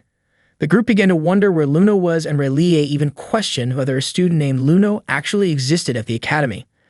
Out of nowhere, Lux was pulled aside by Chalice, who handed him a bikini as a gift. Lux was shocked and said he wasn't some kind of decoy at the beach, especially since there were no thieves around. Noct and Tilford tried to pressure him into putting it on. They just wanted to see what he'd look like wearing it. Lux immediately bolted and accidentally bumped into Celestia, causing her to fall. Shania quickly helped her up. Lux apologized to Celestia, who seemed surprised that he was still spending his time like this when their duel was coming up soon. Shania then suggested they head back, telling Relie that if there was no actual training happening, they should return to the training grounds. As Lux watched them walk away, he recalled a conversation he had with Celestia the day before, back when he was disguised as Luno. Celestia had told him that she wanted to apologize to Lux. She had learned swordsmanship and battle tactics from Wade Roadbelt, Lux's grandfather. It was thanks to him that she had gained her strength. However, after that, Wade passed away because of her. That's why she wanted to keep Lux, Wade's grandson, safe from harm. In their upcoming duel, Celestia couldn't afford to lose to Lux. That night, Lux couldn't stop thinking about what Celestia had said, but he was determined not to lose to her. At the same time, it seemed like one of Balzaride's allies was planning something. The next morning, the duel between Lux and Celestia was about to begin. Their instructor was there to supervise the duel. The instructor explained that the winner would have one of their wishes granted. Lux's wish was to stay enrolled in the academy and be allowed to join the missions to defeat the Abyss. Celestia, on the other hand, wished for Lux to leave the academy and rejected his request outright. The instructor gave the signal, and both of them drew their swords and summoned their drag rides. Celestia quickly activated hers, called Lindworm. Noct looked surprised. Despite Celestia using a high-level special drag ride, Lux had chosen to use a wyvern instead of Bahamut. Aerie explained that some of the royal knights involved in training still didn't know Bahamut's true identity, so Lux was deliberately hiding it. She also believed that Lux might actually have a shot at winning. The duel between Lux and Celestia then officially began. Meanwhile, a spy was seen suddenly running near the training grounds. Fortunately, Tilfer and Chalice intercepted him in time. They quickly realized the man was a spy from the Heiberg Republic. It turned out that Chalice and Tilfer had already gathered evidence showing that the spy had been recording information about the Academy and sending it back to Heiberg as coded messages. Chalice revealed a stack of envelopes in her hand and stated that the thief who had been sneaking around the Academy was actually this spy. Tilfer was convinced that everything had been orchestrated as a setup to trap Lux. She then demanded that the spy remove his mask as they already knew who was behind it. It was Shania. Shania removed her mask and Chalice immediately asked why she had done all of this. Shania confessed that her mission was to eliminate everyone at the Academy and destroy the kingdom of Atismata. Chalice and Tilfer were shocked by her response. Shania then activated her drag ride and suddenly the sound of a war horn echoed through the air. Both Chalice and Tilfer were stunned when they saw Shania's drag ride. Shania declared that she would bring an end to the boring duel and turn it into a real battle. Back at the duel, Celestia continued attacking Lux. She told him to surrender, pointing out that his wyvern was already starting to spiral out of control. In response, Lux launched his recoil blast attack at her. However, Celestia quickly teleported out of harm's way and countered with Starlight Deluge. Suddenly, a terrifying roar came from underground, followed by violent tremors. A giant monster emerged from beneath the earth. Lux was immediately worried about Celestia's safety. Lisha called on everyone nearby to evacuate the civilians, and the others quickly responded. Ayuri, however, was frantically searching for Filthy. Filthy, exhausted and stumbling through the forest, nearly collapsed before Raleigh caught her in an embrace. Raleigh gently reassured her, promising she would never let her be taken again, even if their enemy was the kingdom of Atismata itself. Meanwhile, the duel arena was being swallowed up by tentacles and a monstrous creature. Lux stayed close to Celestia, making sure she was safe. The enormous creature was a Ragnarok that was close to fully awakening. Celestia took responsibility for drawing the enemy to them and declared she would defeat Ragnarok on her own. Lux warned her not to act recklessly, but Celestia didn't listen. She pressed forward through the sea of tentacles trying to trap her and activated her Divine Gate attack, striking directly at Ragnarok's core. The beast fell limp, releasing a strange blue fluid. Celestia assumed that she had won. Just as she was about to collapse, Lux caught her. Suddenly, Shania appeared and praised Celestia. She asked if Celestia still hadn't had enough. Celestia was stunned by Shania's sudden reappearance and the tone of her voice. Shania declared that things weren't over yet. A sharp whistle rang out again. Lux recognized the sound and immediately suspected that the one who blew the horn was his older brother, Fuil. After hearing the sudden sound of a whistle, Ragnarok unexpectedly rose again, leaving Celestia and Lux almost unable to believe their eyes. Shania quickly launched an attack on Celestia, but Lux stepped in and blocked it. Shania called Lux a useless prince who knew nothing, then revealed that it was actually Celestia who had killed Lux's grandfather. She immediately fired another shot, hitting both Lux and Celestia. Celestia was nearly unconscious, and Lux tried to wake her up. When she came to, she apologized to Lux for not telling him the truth about Wade, his grandfather. She explained that when she was a child, she had accidentally overheard a conversation about corruption within the kingdom of Arcadia. When she reported it to Wade, who was a royal advisor at the time, he was thrown in prison and later died there. Everyone related to him by blood was also banished from the palace. Celestia remembered Wade's last words to her. He told her that she was not at fault and that she should fix everything and take his place. At that time, she too was in danger and had to flee, or so she thought. But in the end, she couldn't do it. Instead, she lied to Lux and ended up dragging him into all of this. She apologized again. Celestia believed Lux must resent her, but he shook his head. Then he revealed his black sword device. Celestia noted that it looked just like the one Luno carried.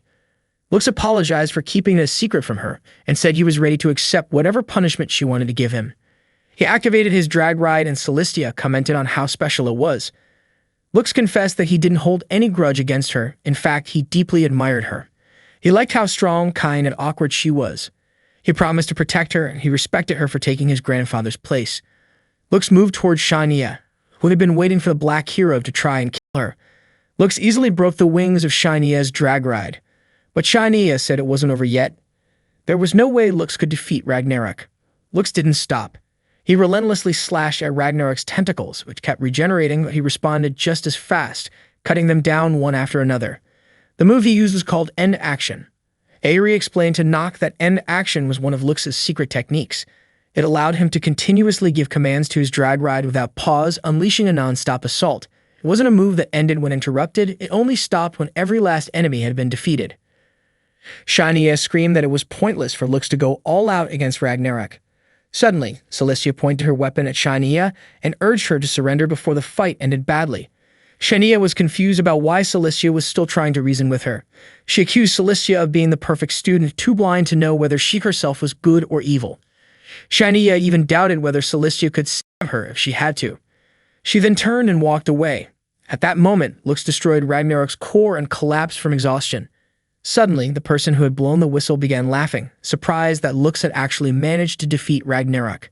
Shania quickly grabbed Ragnarok's core and took the whistleblower with her. The mysterious person mentioned that maybe it would have been better not to kill Ragnarok. Lux, confused, demanded to know who the whistleblower really was.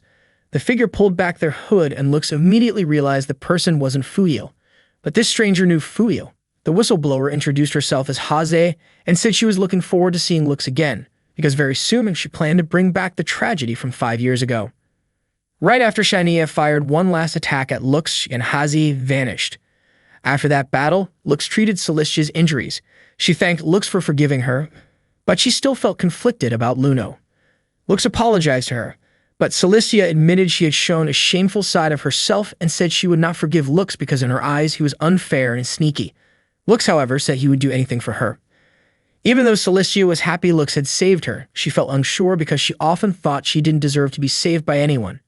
She confessed that she didn't really understand how guys think or how to get close to them. Then she asked Lux to teach her, just like his grandfather had taught him. That was the condition she gave in order to accept Lux back into the Royal Knights and also allow him to return to the academy.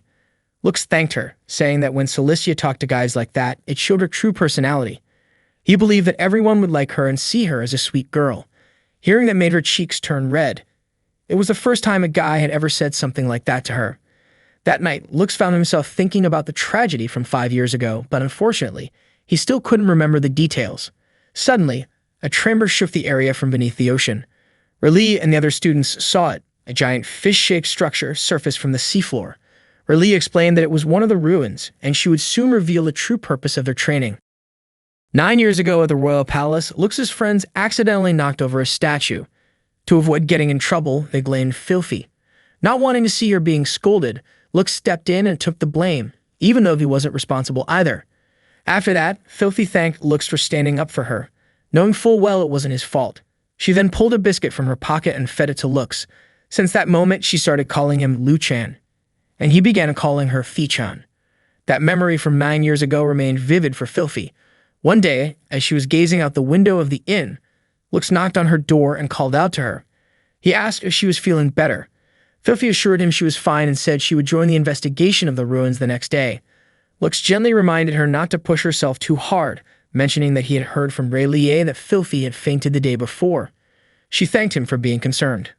A little while later, Lisha came by and asked Lux to go with her for a moment. She had something she wanted to ask.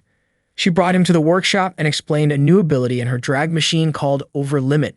It was a technique that allowed someone to operate the drag machine beyond its usual limits, enabling them to input a release code. However, she warned Lux not to try it under any circumstances, as it could potentially be fatal. Lux was shocked, wondering why such a dangerous feature was necessary. Lisha explained that it was a precaution just in case Ragnarok ever appeared again. Still, she was confident things would be fine, since the Ragnarok and the ruins they were heading to had already been defeated. Despite this, Aerie seemed to have a bad feeling about it. The next morning, everyone got ready for the ruins investigation.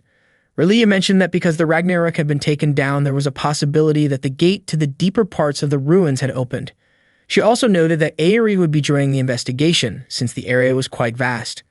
R'lyeh asked Aerie to explain how they would enter the ruins.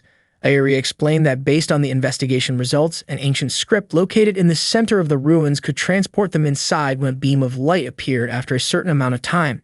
Lux, still worried about Filthy, reminded her to let him know immediately if she started feeling unwell, even just a little. Filthy smiled and told him he was always so kind to her. Suddenly, Aerie spoke up and said she wanted Lux to protect her too. As they gathered at the entrance of the ruins, R'lyeh checked in with Filthy, asking if she was sure she was okay, especially since it had been a while since she last operated her drag machine. Once inside, R'lyeh asked Noct if everything seemed stable. Noct replied that they needed to wait a bit longer to monitor the Abyss reaction in their bodies. Aerie explained that according to the documents, the ruins had 11 underground floors, and they were currently on the first. Raleigh encouraged everyone to get started, and the group began descending the ruins floor by floor. On the second floor, Leisha reminded everyone to stay alert. There could be traps or abyss monsters lurking around. Shortly after, Aerie suddenly told them all to stop. They had reached an area where vegetation could grow, similar to a forest, and it appeared to have its own unique ecosystem. Cruel Chieffer speculated that a major battle might have occurred there in the past. It seemed the machine that had been maintaining the ecosystem had stopped functioning. Leisha then asked Noct if she had detected any enemies nearby. Noct said she hadn't seen anything, despite having already expanded the enemy detection range earlier.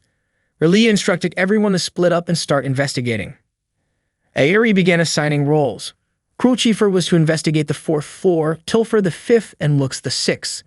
Celestia requested to accompany Lux to the sixth floor, but Aerie declined. She wanted Celestia to handle the third floor on her own, confident that she was capable enough. Although a bit reluctant, Celestia accepted the assignment. She wondered why she was always sent out alone, but admitted it made sense. She was the most experienced one there. Lux then offered for her to walk halfway with his unit. Surprised, Celestia asked if that would really be okay.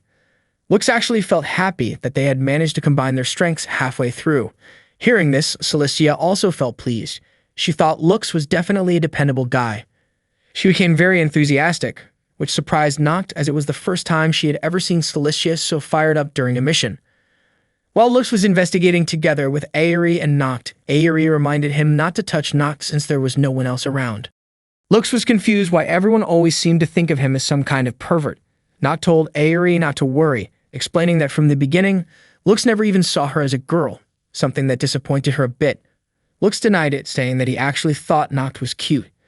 Hearing that, Noct asked which part of her body Lux found attractive. Embarrassed, Lux mentioned the line of her collarbone. Noct had a feeling he would say that. Suddenly, Noct asked them to stop because she had detected something. She said it looked like a human was buried under rubble about 100 meters ahead. Lux immediately went to check.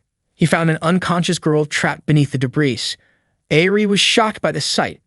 Not long after, Cruel Chieffer arrived, having heard from the others that Lux had discovered something. Aerie didn't recognize the girl under the rubble, but assumed Cruel Chieffer might know something since she had seen these ruins before. Cruel Chieffer asked Noct and Aerie to join Leisha's unit because it might become dangerous for them if they stayed. She and Lux would investigate the girl, but it would be difficult to protect Aerie and Noct if a fight broke out. Understanding the situation, Aerie and Noct left to rejoin Leisha. Cruel Chieffer was certain the girl wasn't human, but she wasn't an abyss either. Cruel Chieffer gently touched the girl's face, and suddenly, the girl opened her eyes and stated that vital administration response had been confirmed. Then she stood up. Lux and Cruel Chieffer were both stunned. They stared silently at the girl's face. The girl looked confused and was about to go back to sleep, saying that there had been no command or request from either of them. Cruel Chieffer asked why she was lying down again. The girl said she didn't want to cause a misunderstanding, but she had no memory of this particular encounter. She even hoped Cruel Chieffer could prepare a program. She referred to Cruel Chieffer as Administrator, which left Cruel Chieffer puzzled. Cruel Chieffer asked for her name. The girl apologized and introduced herself as Cruchet, the caretaker of the ruins. She assumed Cruel Chieffer already knew that the caretaker was in a humanoid form. Cruchet explained that she was basically the same as a robot.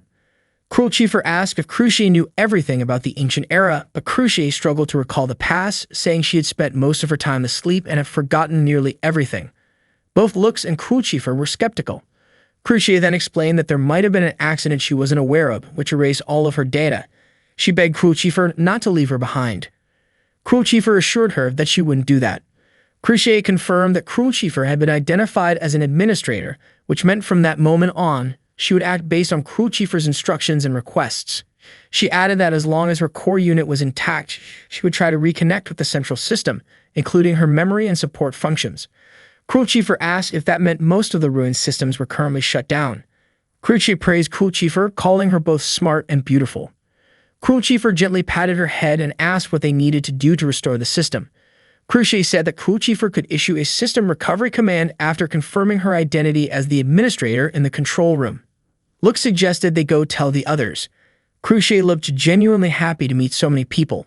Tilfer and Celestia commented that Cruchet looked adorable, like a doll.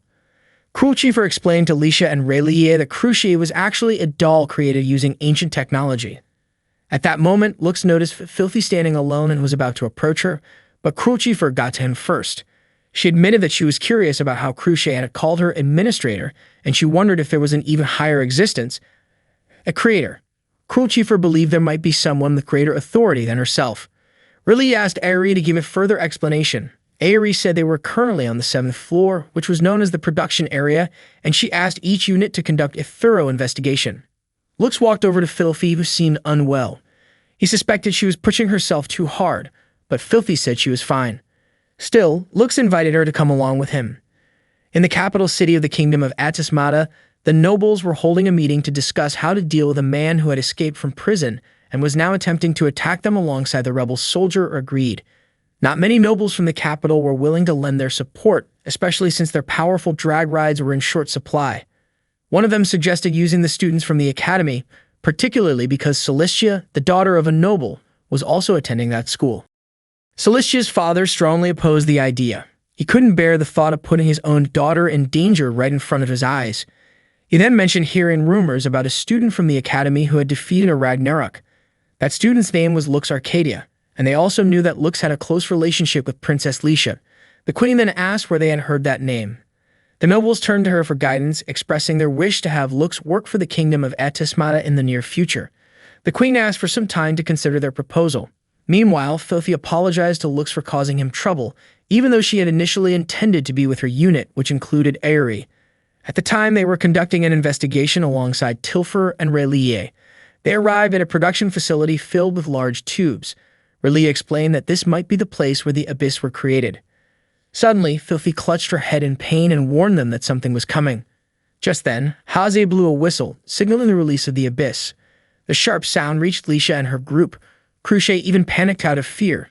Lux quickly moved to check the source of the noise, but Filthy stopped him, warning it was dangerous. Her concern was valid. An Abyss suddenly appeared and attacked Lux. The creature then turned toward Tilfer, preparing to strike, but Lux rushed in and saved her just in time. The Abyss bit Lux, and he immediately recognized it. It was the same type he had encountered at the 6th ruin. Not long after, Cruel Chief contacted Lux, asking about his condition. Lux told her he had just been attacked by an Abyss. Cruel Chief suspected it was a Diabolus class Abyss and shared some information from Crucier. When a ruin enters a state of alert, 3 Abyss are released. 2 roam far from the ruin and 1 remains inside.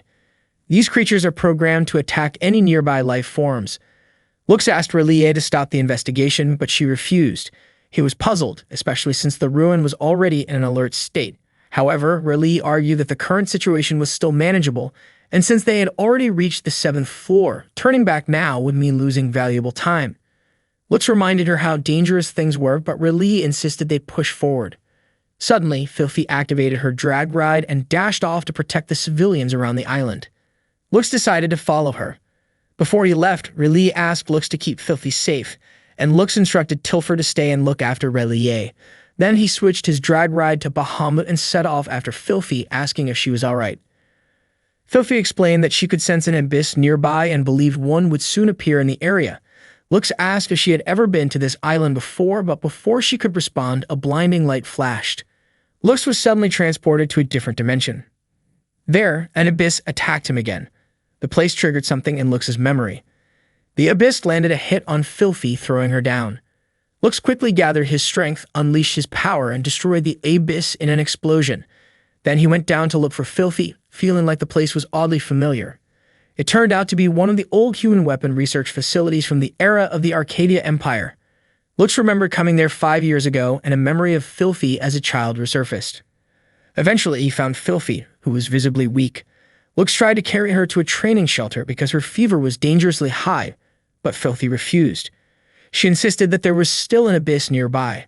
Lux gently calmed her down, promising that he would take care of the Abyss using his power. Filthy warned him that the creature was truly there. Suddenly, she grabbed Lux by the neck and began choking him. He was confused and couldn't understand why she was doing this. Filthy then opened her eyes, revealing a sinister grin as she watched Lux struggling in pain. 9 years ago, Lux once told Filthy that he would try to build a city where she and her family could live peacefully. Filthy immediately ran up to Lux and kissed him, calling it a lucky charm, meaning she hoped they would meet again someday. At that moment, she unknowingly choked Lux's neck and passed out shortly after. Suddenly, Haze showed up and approached Lux. Meanwhile, Lisha and Cruel Chieffer had successfully defeated the Abyss.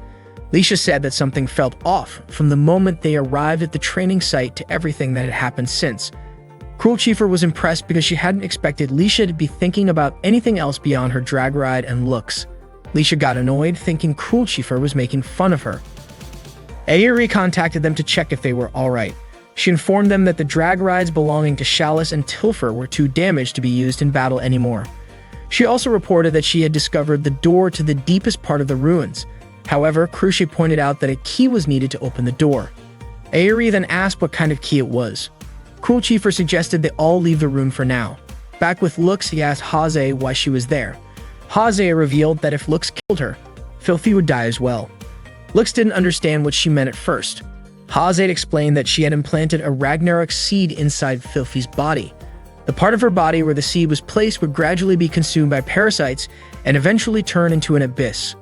After that, Filthy wouldn't be able to resist Ragnarok's commands just like a slave. Haze suspected that Filthy had been trying to resist those commands, which explained her recent fevers and dizziness. Haze had ordered Ragnarok to kill Lux, and if Filthy kept resisting that command, she would suffer unbearable pain, as if she were in hell, and eventually be reduced to ashes. Haze then tried to strike a deal with Lux. Afterward, Lux took Filthy to the inn. He couldn't stop thinking about what Haze had said, that if things continued as they were, Filthy would die in just a few days.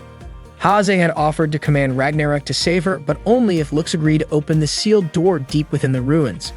That door required a key, and Haze wanted Lux to use it. She gave him 2 days to think it over.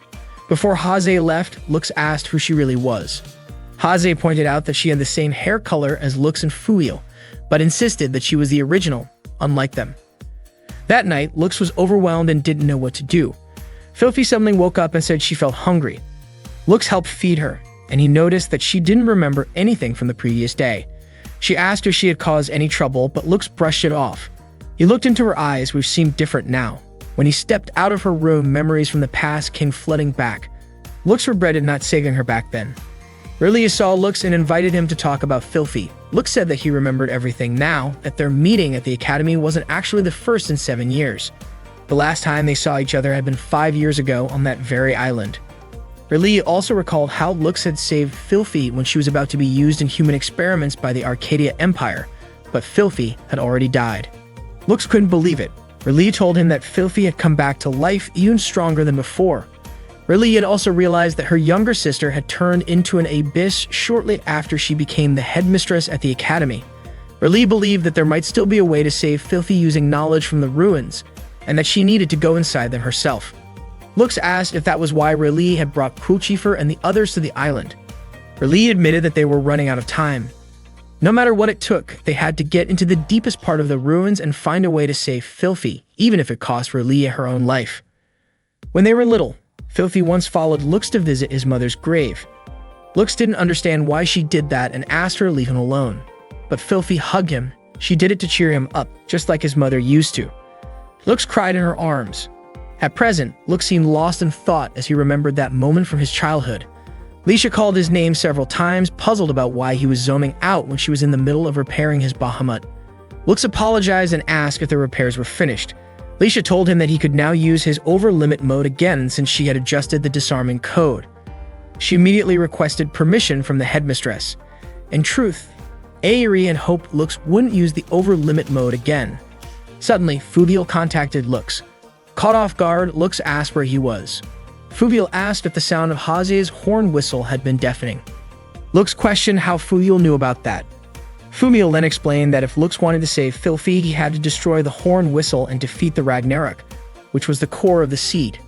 After that, Lux went to see Filthy. Seeing her standing near the window, he gently asked her to get some rest. Filthy told him that she already knew there was an abyss inside her, but she wasn't bothered by it. After her mother passed away, Relia looked so lonely that Filthy felt she had to keep living. She also knew that Lux had felt alone. Things had gotten better because he had found people he cared about. She said she felt at peace as long as Lux and Relia were nearby. Filthy believed that Lux had grown stronger than before, so she was confident everything would be alright. Lux denied it, admitting he had always been weak. He confessed that the only reason he had been able to fight until now was because Filthy had been there for him that day. Lux hugged her tightly and begged her not to die, promising that he would save her no matter what. Filthy said he hadn't changed at all, and she thanked him. Meanwhile, Crucia was excited that Lux and the others had returned to the labyrinth. Celestia asked what kind of key they needed to keep moving forward, but Crucia admitted she couldn't tell them. Hearing this, Leisha told everyone to stand back because she would use the seventh head to destroy the door. Crucia panicked at the idea. Then Crucifer calmly stepped toward the door and placed her hand on it. It opened instantly. R'lyeh couldn't believe how easily it opened.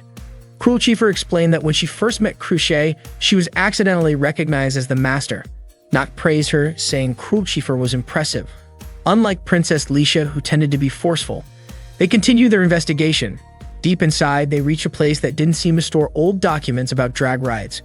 R'lyeh began to worry that they might have made a mistake, but Crucia assured them they hadn't. She explained that she had remembered everything by that point and knew she couldn't leave them behind. She had to eliminate them all, as they were relatives of the family that had betrayed her master. Crucifer was shocked, and Lux had no idea what was going on. Not long after, Hazi appeared. She mocked Lux and the others, saying they had walked right into her plan like fools, making things easy for her. At that moment, Crucia was with Filthy, which confused R'lyeh. She didn't understand why Filthy was there. Haze explained that if she gave Filthy a direct order, she would follow it without resistance. Then Haze blew the horn whistle, and Filthy instantly activated her drag ride. Haze immediately ordered Lux and the others to be killed. In response, Lux and his friends activated their drag rides. Noct asked Ayuri and R'lyeh to move away from the fight. Crucia launched an unmanned drag ride to attack them, and it quickly went after Lux at incredible speed. Lux suspected the drag ride was using over limit. Celestia rushed in to help him, but Filthy suddenly attacked her, knocking her down. Leisha tried to use her power, but Filthy neutralized it with her missing face attack. Crucia activated Wise Blood, but Filthy quickly stopped her too. It seemed Filthy was using a unique ability from her drag ride, and in no time she bound Leisha and threw her toward Crucifer. R'lyeh warned everyone to be careful, explaining that Filthy's special ability disabled the unique powers of other drag rides. Meanwhile, Haze was about to complete her mission of placing the Ragnarok core when Fubiel suddenly appeared, commenting that Haze's plan seemed way too flashy. Haze asked why he had shown up there. Fubiel replied that he came to observe the noble activities taking place. With a mocking tone, Haze asked if Fubiel was really there just to witness his little brother's final moments. Suddenly, the sound of a horn whistle rang out. Haze turned toward the source and saw Ayuri blowing her horn whistle. She immediately blew her own, but Filthy stopped her just in time. Ayuri explained that the orders Haze gave to the Abyss and Ragnarok would weaken after a certain amount of time. Realizing what had happened, Haze understood that Ayuri had overridden her command. By then, Lux had already managed to defeat the unmanned drag ride. They told Haze to surrender, warning her that this would be her final chance for mercy. But she just mocked them, saying they still hadn't realized that they were the ones truly trapped. Not long after, Ragnarok appeared before them. Celestia called on Leisha to attack together, and the two immediately launched their assault. Leisha thought she had defeated the Ragnarok, but Crucifer noticed something strange about it. He warned everyone to fall back. Suddenly, Ragnarok's tentacles extended and started attacking wildly.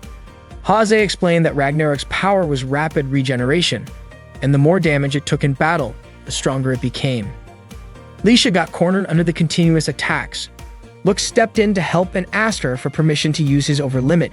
She hesitated, warning him it was too dangerous, especially since he had already pushed himself beyond his limits. She begged him not to force it, but Lux insisted. He didn't want to regret not doing everything he could. Reluctantly, Leisha agreed and began transmitting the disarming code from Tiamat. She asked Lux to hold out for one more minute while she processed the command. In that moment, she hoped Lux would come back safely afterward. Earlier, Fubiel had asked if Lux truly wanted to save Filthy. He said that nothing had really changed after Lux saved her and claimed Lux was incapable of protecting anyone or shaping the future worth having. Despite that, Lux launched his end-action attack on Ragnarok, but it only made the creature stronger. Fubiel's words echoed in his mind, calling him foolish and unchanging. Ragnarok's tentacles continued to trap him. Haze was convinced that the pathetic prince was finished. She planned to round up all of Lux's beloved friends, kill them, and destroy the kingdom of Etismata, blaming Lux for it all. Just then, Filthy spoke up. She told Haze she was wrong. She knew how hard Lux had tried to change the country, even if it meant getting hurt in the process. She knew everything he had gone through. Soon after, Leisha tried to contact Lux and transmitted the method to release the drag ride's limiter. She encouraged him to use his over-limit. Filthy kept cheering him on, refusing to let him give up. Motivated by their support, Lux activated his over-limit and revealed the true form of Bahamut. Seeing this, Haze began to panic and ordered Ragnarok to kill Lux. But Lux went straight for the core and destroyed it, taking down the entire room with it. Haze couldn't understand how her Ragnarok had lost. Fubil told Haze to surrender and retreat. He said she would never be able to defeat Lux, not with precision, and not even with a reinforced Ragnarok. According to Fubil, Lux was both weak and terrifying, a paradox she couldn't handle. Seeing the ruins completely destroyed, Crucia got scared and promptly went back to sleep. After that battle, Lux took some time to rest and recover at the inn. Filthy stayed by his side the whole time, sitting on the edge of the bed. Lux pointed out that she was sitting a little too close to him, but Filthy replied that it was because she was in charge of taking care of him. Lux asked if she was feeling okay at that moment. Filthy said that as long as she could take it easy, she would be just fine. She shared that she had already gotten used to the sound of the whistle, so it didn't bother her anymore. She also said she felt alright because Lux had kept his promise. Filthy then gently hugged Lux and thanked him, expressing that she truly loved him. That day, Lux's friends threw him a recovery party. Lux said they didn't need to go that far just for him. Chalice told him not to be so modest. He had been bedridden ever since the training session due to the side effects of the sleeping medication, and that was exactly why they needed to celebrate. Noct chimed in, saying everyone had been worried about him. Aerie added that Celestia, Alicia, Filthy, and Crucifer had all been taking turns trying to care for him. R'lyeh arrived and greeted everyone. Lux asked her what had happened with Rise Island afterward. R'lyeh explained that it was the first time she had ever been scolded. The people on Rise Island forgave her, but only after she paid a hefty fine. Because of that, they were no longer allowed to continue investigating the ruins without special permission. R'lyeh also mentioned that a big event was coming up and that people would soon be busy in the royal capital. This major event was a nationwide celebration lasting several days, the kingdom's founding festival. At that point, Leisha and Crucifer started talking about birthdays. Leisha was still shy about the topic, but Crucifer boldly invited Lux to go on a date with her during the festival. Suddenly, Chalice brought up that Celestia also wanted to use the festival as a chance to strengthen her bond with Lux now that he was officially part of the team. While chewing her food, Filthy casually said she wanted to go on a date too. Leisha grew annoyed and insisted that Lux would be walking around with her during the festival. Lux was confused about why the atmosphere had gotten so tense. Aerie commented that Lux was pretty clueless when it came to the feelings of the girls around him. R'lyeh offered a suggestion. Lux should choose 3 people who had worked the hardest during the training sessions and take them to the festival as a reward. Lux didn't really understand what she meant. According to R'lyeh, it was a great idea because it would motivate the girls, knowing there was a chance to be chosen. That way, they pushed themselves even more in the future. Leisha then pressed Lux to hurry up and decide who he was going to invite to the festival. The next day, Lux was walking around with Aerie and asked why there were so many people coming to the academy. Aerie explained that this year, there would be a drag riding tournament during the festival and most of the newcomers were participants. The tournament was a major event where representatives from different nations showed off their skills and competed for the right to explore the ruins. She'd also mentioned that Lux and the Royal Knights were representing their country. Even though Lux was up and moving again, Aerie didn't think he was in good enough shape to fight. She hoped he wouldn't join the tournament. On top of that, she had heard a disturbing rumor. One of the royal assassins, who had been imprisoned in the capital, had escaped. This assassin was said to be the strongest drag knight who had once served the king of the old Arcadia Empire. According to reports, the assassin was now targeting Lux for destroying the empire. Aerie urged Lux to be extremely careful and warned him not to get killed just because he got too caught up in dating. Meanwhile, Celestia's friends were waiting for Lux.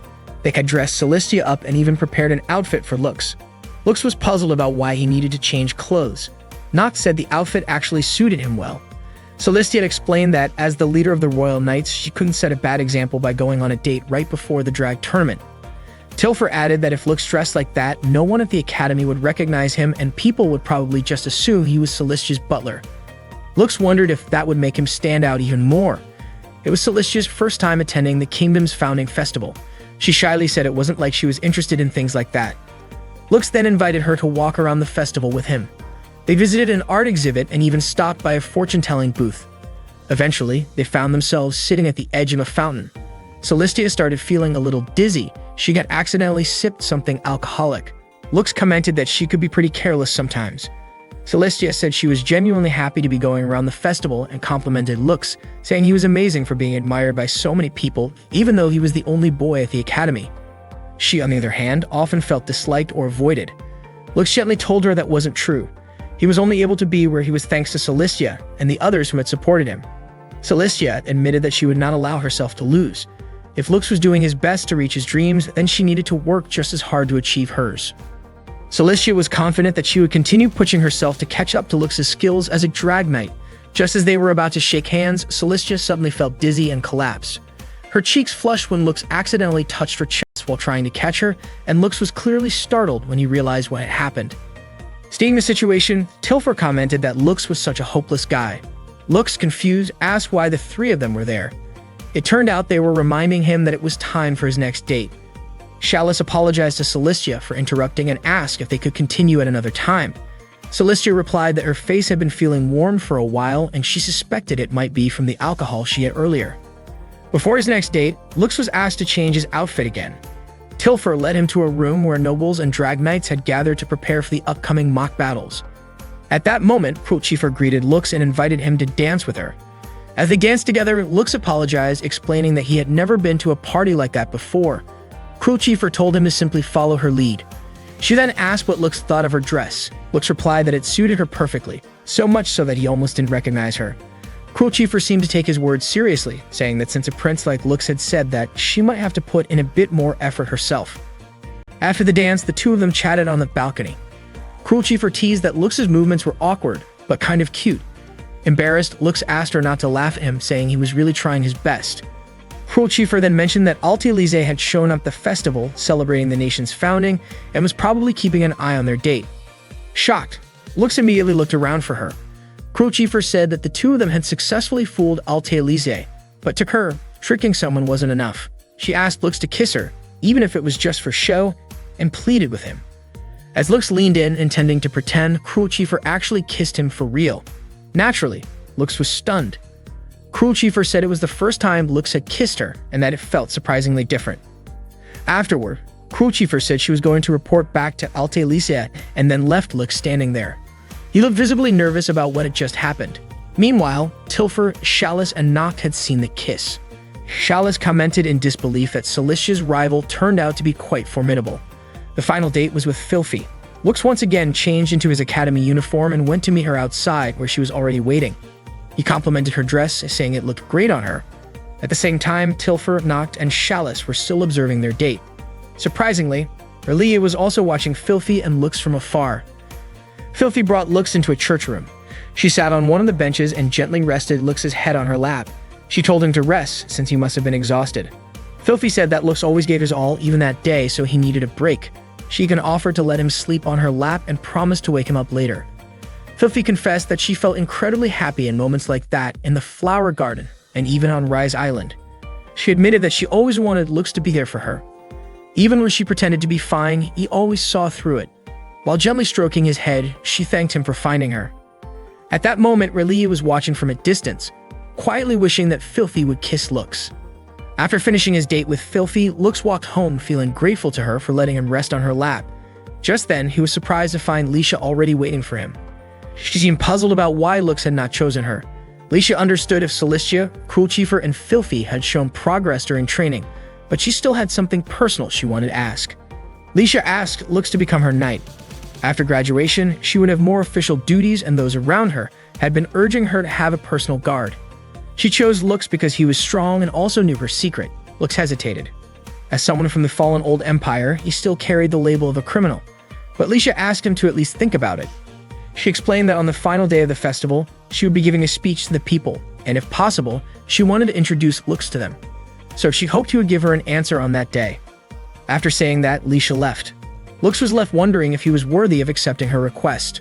The next day, Lux told Aerie that he would be joining the training because he needed to regain his strength before the upcoming drag fight.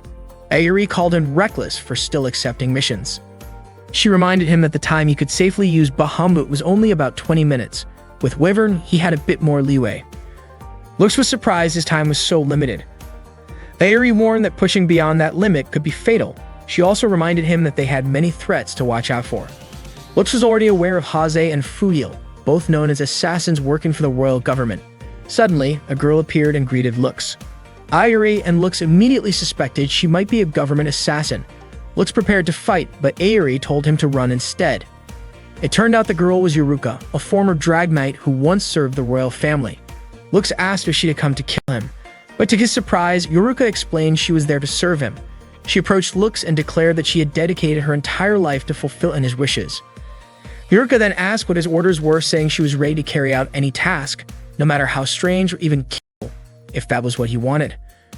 Her unwavering loyalty left Lux feeling flustered, especially at the thought of having someone so willing to follow his every command. Ayuri had to snap him out of it and reminded him to assess the situation properly. Lux told Yuruka to wait and give him some time to think. She understood and left right away. Ayuri warned him not to let his guard down, but Lux believed Yuruka would respect his words, so he decided to wait until the drag fight was over before taking any further action. Later, as Lux was heading to the bath, Yuruka suddenly appeared behind him.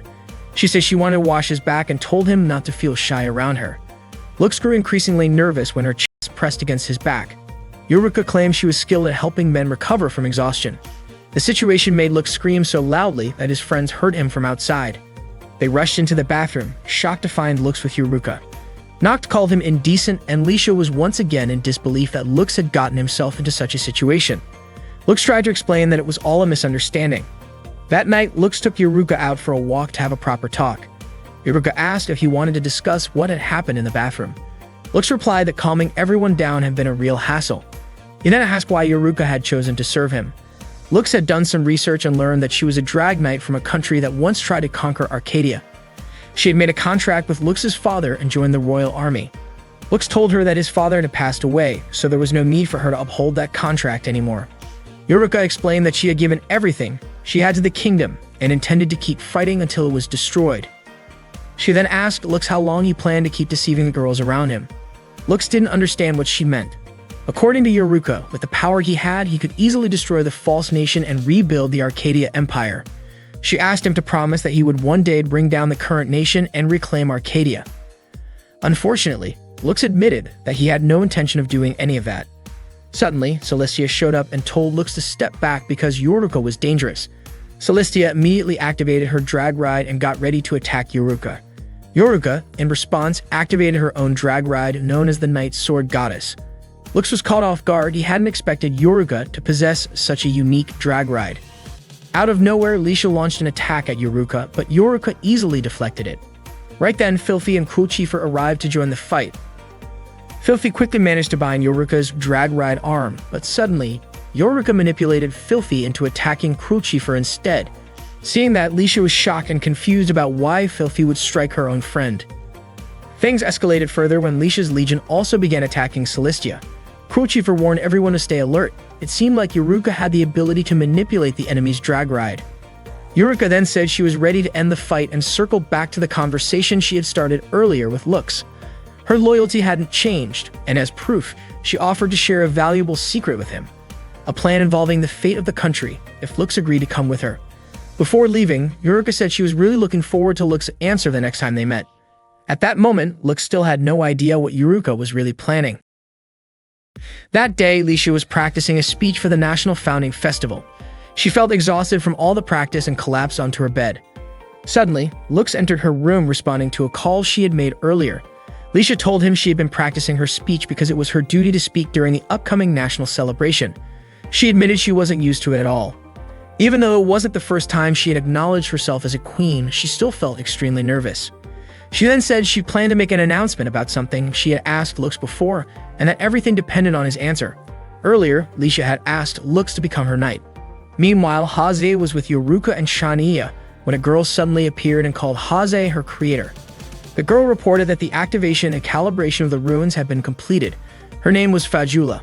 Haze ordered her to proceed with the mission as planned. After Yuruka left, Shania asked if Haze really trusted the girl. Haze reassured her that Yuruka wouldn't betray them because Fajula was nothing more than a tool. At the same time, Lux and Ayuri were summoned by Nauf and several high-ranking nobles to a meeting room, where they discussed matters that could not be revealed to the public, specifically a plan to reclaim the kingdom. Nox suspected that the survivors of the Arcadia Kingdom had been gathering and were now preparing something. One of the leaders of this movement was said to be Regreed. According to rumors, their plan was to strike right after the Drag Night tournament ended during the national festival, precisely when the country's defenses would be at their weakest. Lux asked what he and Aerie were supposed to do. It turned out that they wanted Lux to be the trump card in the operation to retake the kingdom. Based on intelligence from the royal spies, around 100 Abyss creatures were already hiding in abandoned villages. Celestia's father explained that those Abyss remained calm only because of the power of the horn whistle. He asked Lux to destroy it before the rebel army made their move. They also wanted Lux to act as bait to lure out all 100 Abyss. Naturally, Aerie was against this, thinking it was far too dangerous, but now stated that if Lux and Aerie agreed to cooperate, then Lux, Aerie, and Rayleigh would be cleared of all charges. Lux accepted the deal. In addition, the nobles also expected him to win the upcoming Drag Night battle. If he failed, they wouldn't be able to take action. Aerie said the offer didn't make sense, but Lux responded that he didn't mind. He agreed to both serve as bait and win the Drag Night match. After the meeting, Lux and Aerie returned by carriage. On the way home, heavy rain poured down and Aerie looked visibly cold and upset. Lux thanked her for still worrying about him. Aerie was confused as to why Lux didn't just say he couldn't use Bahamut. She reminded him that he already knew the time limit for using Bahamut. Lux was indeed aware that it only lasted 20 minutes, but he felt someone had to do it. He believed there had to be a way even in his current state. Aerie had already anticipated this would happen. She thought that by staying close to him, she could protect her older brother. Lux apologized for always making her worry. The next day, Lux asked Leisha to upgrade his wyvern with features similar to an aircraft to help him win the Drag Night tournament. Leisha was surprised that he was going through so much trouble. Lux wasn't sure if it would help, but he still asked her to do it. She agreed and said that designing custom functions like that was her specialty. Lux thanked her, and she blushed, saying that she hoped he would bring victory to the new kingdom in the tournament tomorrow. At that moment, Yuruka was secretly watching them. She quickly ran away when Lux turned toward her. As expected, Yuruka appeared and greeted him. That night, Yuruka told Lux that he had let his guard down. Since he was the last remaining noble of the Arcadia Kingdom, she believed he needed proper protection. She said she would be happy if Lux could rely on her without hesitation, especially since she had never had any intention of betraying him. Lux asked Yuruka why she still upheld their contract even though the Arcadia Kingdom no longer existed. Yuruka admitted that she simply wanted to keep a promise she made to her younger brother. She explained that she had a unique ability to sense those who craved bloodshed and could eliminate them without hesitation. Even her own father had called her an emotionless monster. Yuruka shared that her father died of illness, leaving her and her younger brother to inherit their land. Unlike Yuruka, her younger brother was often sick, but had a very kind heart. He did his best to protect their nation and its people, but above all else, he tried to protect Yuruka. Lux remembered Yuruka once saying that her country was destroyed by the Arcadia Kingdom, and he asked whether his father had taken her brother hostage and made a contract with her. Yuruka responded that if Lux would forgive her for being blunt, he reminded her a lot of her younger brother, even though their hair, eyes, power, and everything else were completely different. She said that her brother had been killed, but she clarified that she didn't keep the contract because of him. To her, the contract was a symbol of loyalty, something she could still give to her brother even after his death. Yuruka then revealed her intention to destroy the kingdom of Atismata as part of fulfilling the contract made with Lux's father. She demanded an answer from Lux right then and there, asking what he planned to do about the country. Lux admitted that despite everything, he couldn't grant Yuruka's wish. Just as he was about to explain his reasons, Yuruka cut him off, declaring that he had become her enemy. Before leaving, Yuruka warned Lux to be careful in the drag fighting match the next day. She even told him not to die, and not until she was the one to end him. The next day marked the beginning of the drag fighting tournament, which would last for 2 full days. That morning, Rayleigh thanked the students for everything they had done on Rice Island. She encouraged them to fight for themselves, not for the kingdom of Atismata. The first day of the tournament was dedicated to solo matches, while the second day would be for team battles. Each group would compete based on accumulated team points. Even if all 3 members of Team Atismata didn't win their individual matches, Celestia, Filthy, and Cruel Chiefer were still expected to come out on top later. If Lux and Leisha could win their matches that day, it would count as a victory for the team. As Leisha was about to enter the arena, Aerie asked how Tilfer was doing. Leisha said Tilfer was fine, her drag machine had been damaged, but she herself wasn't hurt. Leisha then asked Aerie how Lux was doing in his current match. Aerie replied that just as she had expected, Lux's opponent was quite strong. However, it seemed the match would be over soon. Near the end of the match, Lux used his Howling Roar attack. His opponent tried to dodge and threw a sword at him, but Lux deflected it and sent it flying back, hitting the target directly. The match ended with Lux's sword landing cleanly, securing his win. Leisha commented that the so-called undefeated weakling was truly impressive, but Cruel Chieffer raised a question. Lux usually didn't use any flashy techniques in critical moments. He typically waited for time to run out, which was why he earned the title Undefeated Weakling. Yet in that particular match, it seemed like he truly wanted to win, which wasn't like him at all. After the battle, Aerie came over to check on Lux and asked if he was tired since he hadn't had any time to rest. Lux replied that he was fine and thanked Aerie for worrying about him. He asked her to let everyone know that he might not return for the group match the following day. Aerie understood, and Lux said he was counting on her. She hoped he would be alright. Next up was Leisha's match. She told Aerie that she was going to give it everything she had and win. As her battle began, Aerie quietly wished that nothing bad would happen. But just a short while into the fight, as the tension rose in the arena, an unexpected accident occurred, causing a commotion. At that moment, Leisha's drag machine suddenly went out of control, firing an attack at the protective wall and destroying it. She had no idea what was happening because she didn't remember doing anything like that. To stop her, Cruel Chieffer froze Leisha's drag machine. The festival committee detained Leisha. She insisted it wasn't her fault, but they told her to discuss the matter further until they reached a clear conclusion. Leisha pleaded with them to listen because she truly hadn't done anything. Cruel Chieffer gently asked her to calm down since they still didn't fully understand what was going on. Meanwhile, Lux was on his way to an uninhabited village. On the way there, he was suddenly attacked by Shania, who opened fire on him without warning. Lux quickly dodged the shots, responding with swift counterattacks. Shania praised him, saying that despite the surprise, he didn't back down and struck back immediately. Lux then asked whether she was the one who had brought the abyss creatures to that location. Shania replied that she was only giving him a taste of everything he had done back on the island. After saying that, she blew into her horn-shaped whistle, summoning the abyss to attack Lux. The abyss launched a relentless assault, chasing him no matter where he went. Lux intentionally led them to a pre-planned location where the royal forces were already lying in wait. There, the soldiers opened fire on the abyss. Once the trap succeeded, Lux met with the kingdom's commander and reported that his mission as bait was complete. The commander of the capital forces told Lux to get some rest so he could recover, while the attack on the abyss continued. Back in the capital, Leisha sat in a holding cell, lost in thought. Around the same time, Aerie told her friends the truth, that Lux had volunteered to be the bait.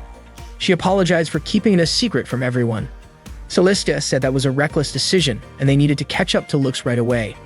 But Aerie reminded them that one of the original conditions given by the kingdom of Atismata was to win the group drag battle. So if they abandoned that match tomorrow, everything would be for nothing. Filthy blamed herself, saying this was all because of her and Relie. However, Aerie denied it, explaining that Lux's real goal was to protect everyone else from danger, and that was one of his bad habits. He always took everything upon himself. Cruel Chieffer said that in order to lighten the burden Lux was carrying with this mission, they had to face the situation right in front of them. Aerie firmly believed that someone had tampered with Leisha's drag machine, and she was convinced that the one behind it was Yuruka, the kingdom's assassin. According to Celestia, Yuruka's divine sword ability, God of the Night, gave her the power to control her opponent's drag machine. Cruel Chieffer suggested they find and capture Yuruka before anyone else got hurt, and also to clear Leisha's name. While Lux was resting, he suddenly started thinking about Shania's sudden disappearance. It felt like he had overlooked something important. He got up, startled by the sound of explosions. When he stepped outside, he found the place already in ruins. He quickly asked the kingdom's commander what was going on. It turned out they were under attack by rebel forces, just like when they had fought the Abyss earlier. Lux was confused, since the rebel army wasn't supposed to arrive until after the drag battle ended. The capital commander explained that the main royal forces had already retreated, and that the next battlefield would be at Crossfeed. Meanwhile, Cruel Chieffer and the others still hadn't found Yuruka, and dawn was approaching. Suddenly, Noct came with news. The drag battle for that day had been officially postponed due to an emergency declaration. That meant the northwestern defense line of the royal capital had been breached and enemy forces were heading their way. At that moment, Aerie was deeply worried about her older brother. Meanwhile, Lux was doing his best to strike the rebel forces, who turned out to be led by Rugreed. Rugreed declared that the capital of the kingdom was destined to fall, and when that happened, he would carry on the will of the Arcadia Empire and claim the throne as the new king of the land. Lux called them a pathetic group. From his perspective, it was impossible that such a large force was made up solely of survivors from Arcadia. Most of them were clearly from enemy nations targeting Atismata. He asked if Ragrid really didn't realize that he was just being used and toyed with. Ragrid burst out laughing. He said he didn't care about that. His plan was to declare himself king, take over the country, and do whatever he pleased with its resources. He even said he would exploit the foolish citizens and use everything through force. Lux firmly vowed he would never let that happen. Ragrid mocked him in return, calling him a pathetic prince. Without hesitation, Lux launched an attack. Ragrid quickly realized that Lux couldn't summon Bahamut at that moment and took the opportunity to inform him that an even greater disaster was approaching the kingdom of Etismata, something more powerful than Ragnarok. It turned out that the giant soldier from the fifth ruin had appeared. Lux could see the massive figure from a distance. Ragrid sneered and asked whether Lux's wyvern could actually do anything against a giant soldier and a rebel army. At that moment, Lux remembered what Aerie had told him earlier about the time limit on his ability. He used Bahamut. To Lux, that was the only option he had left to choose.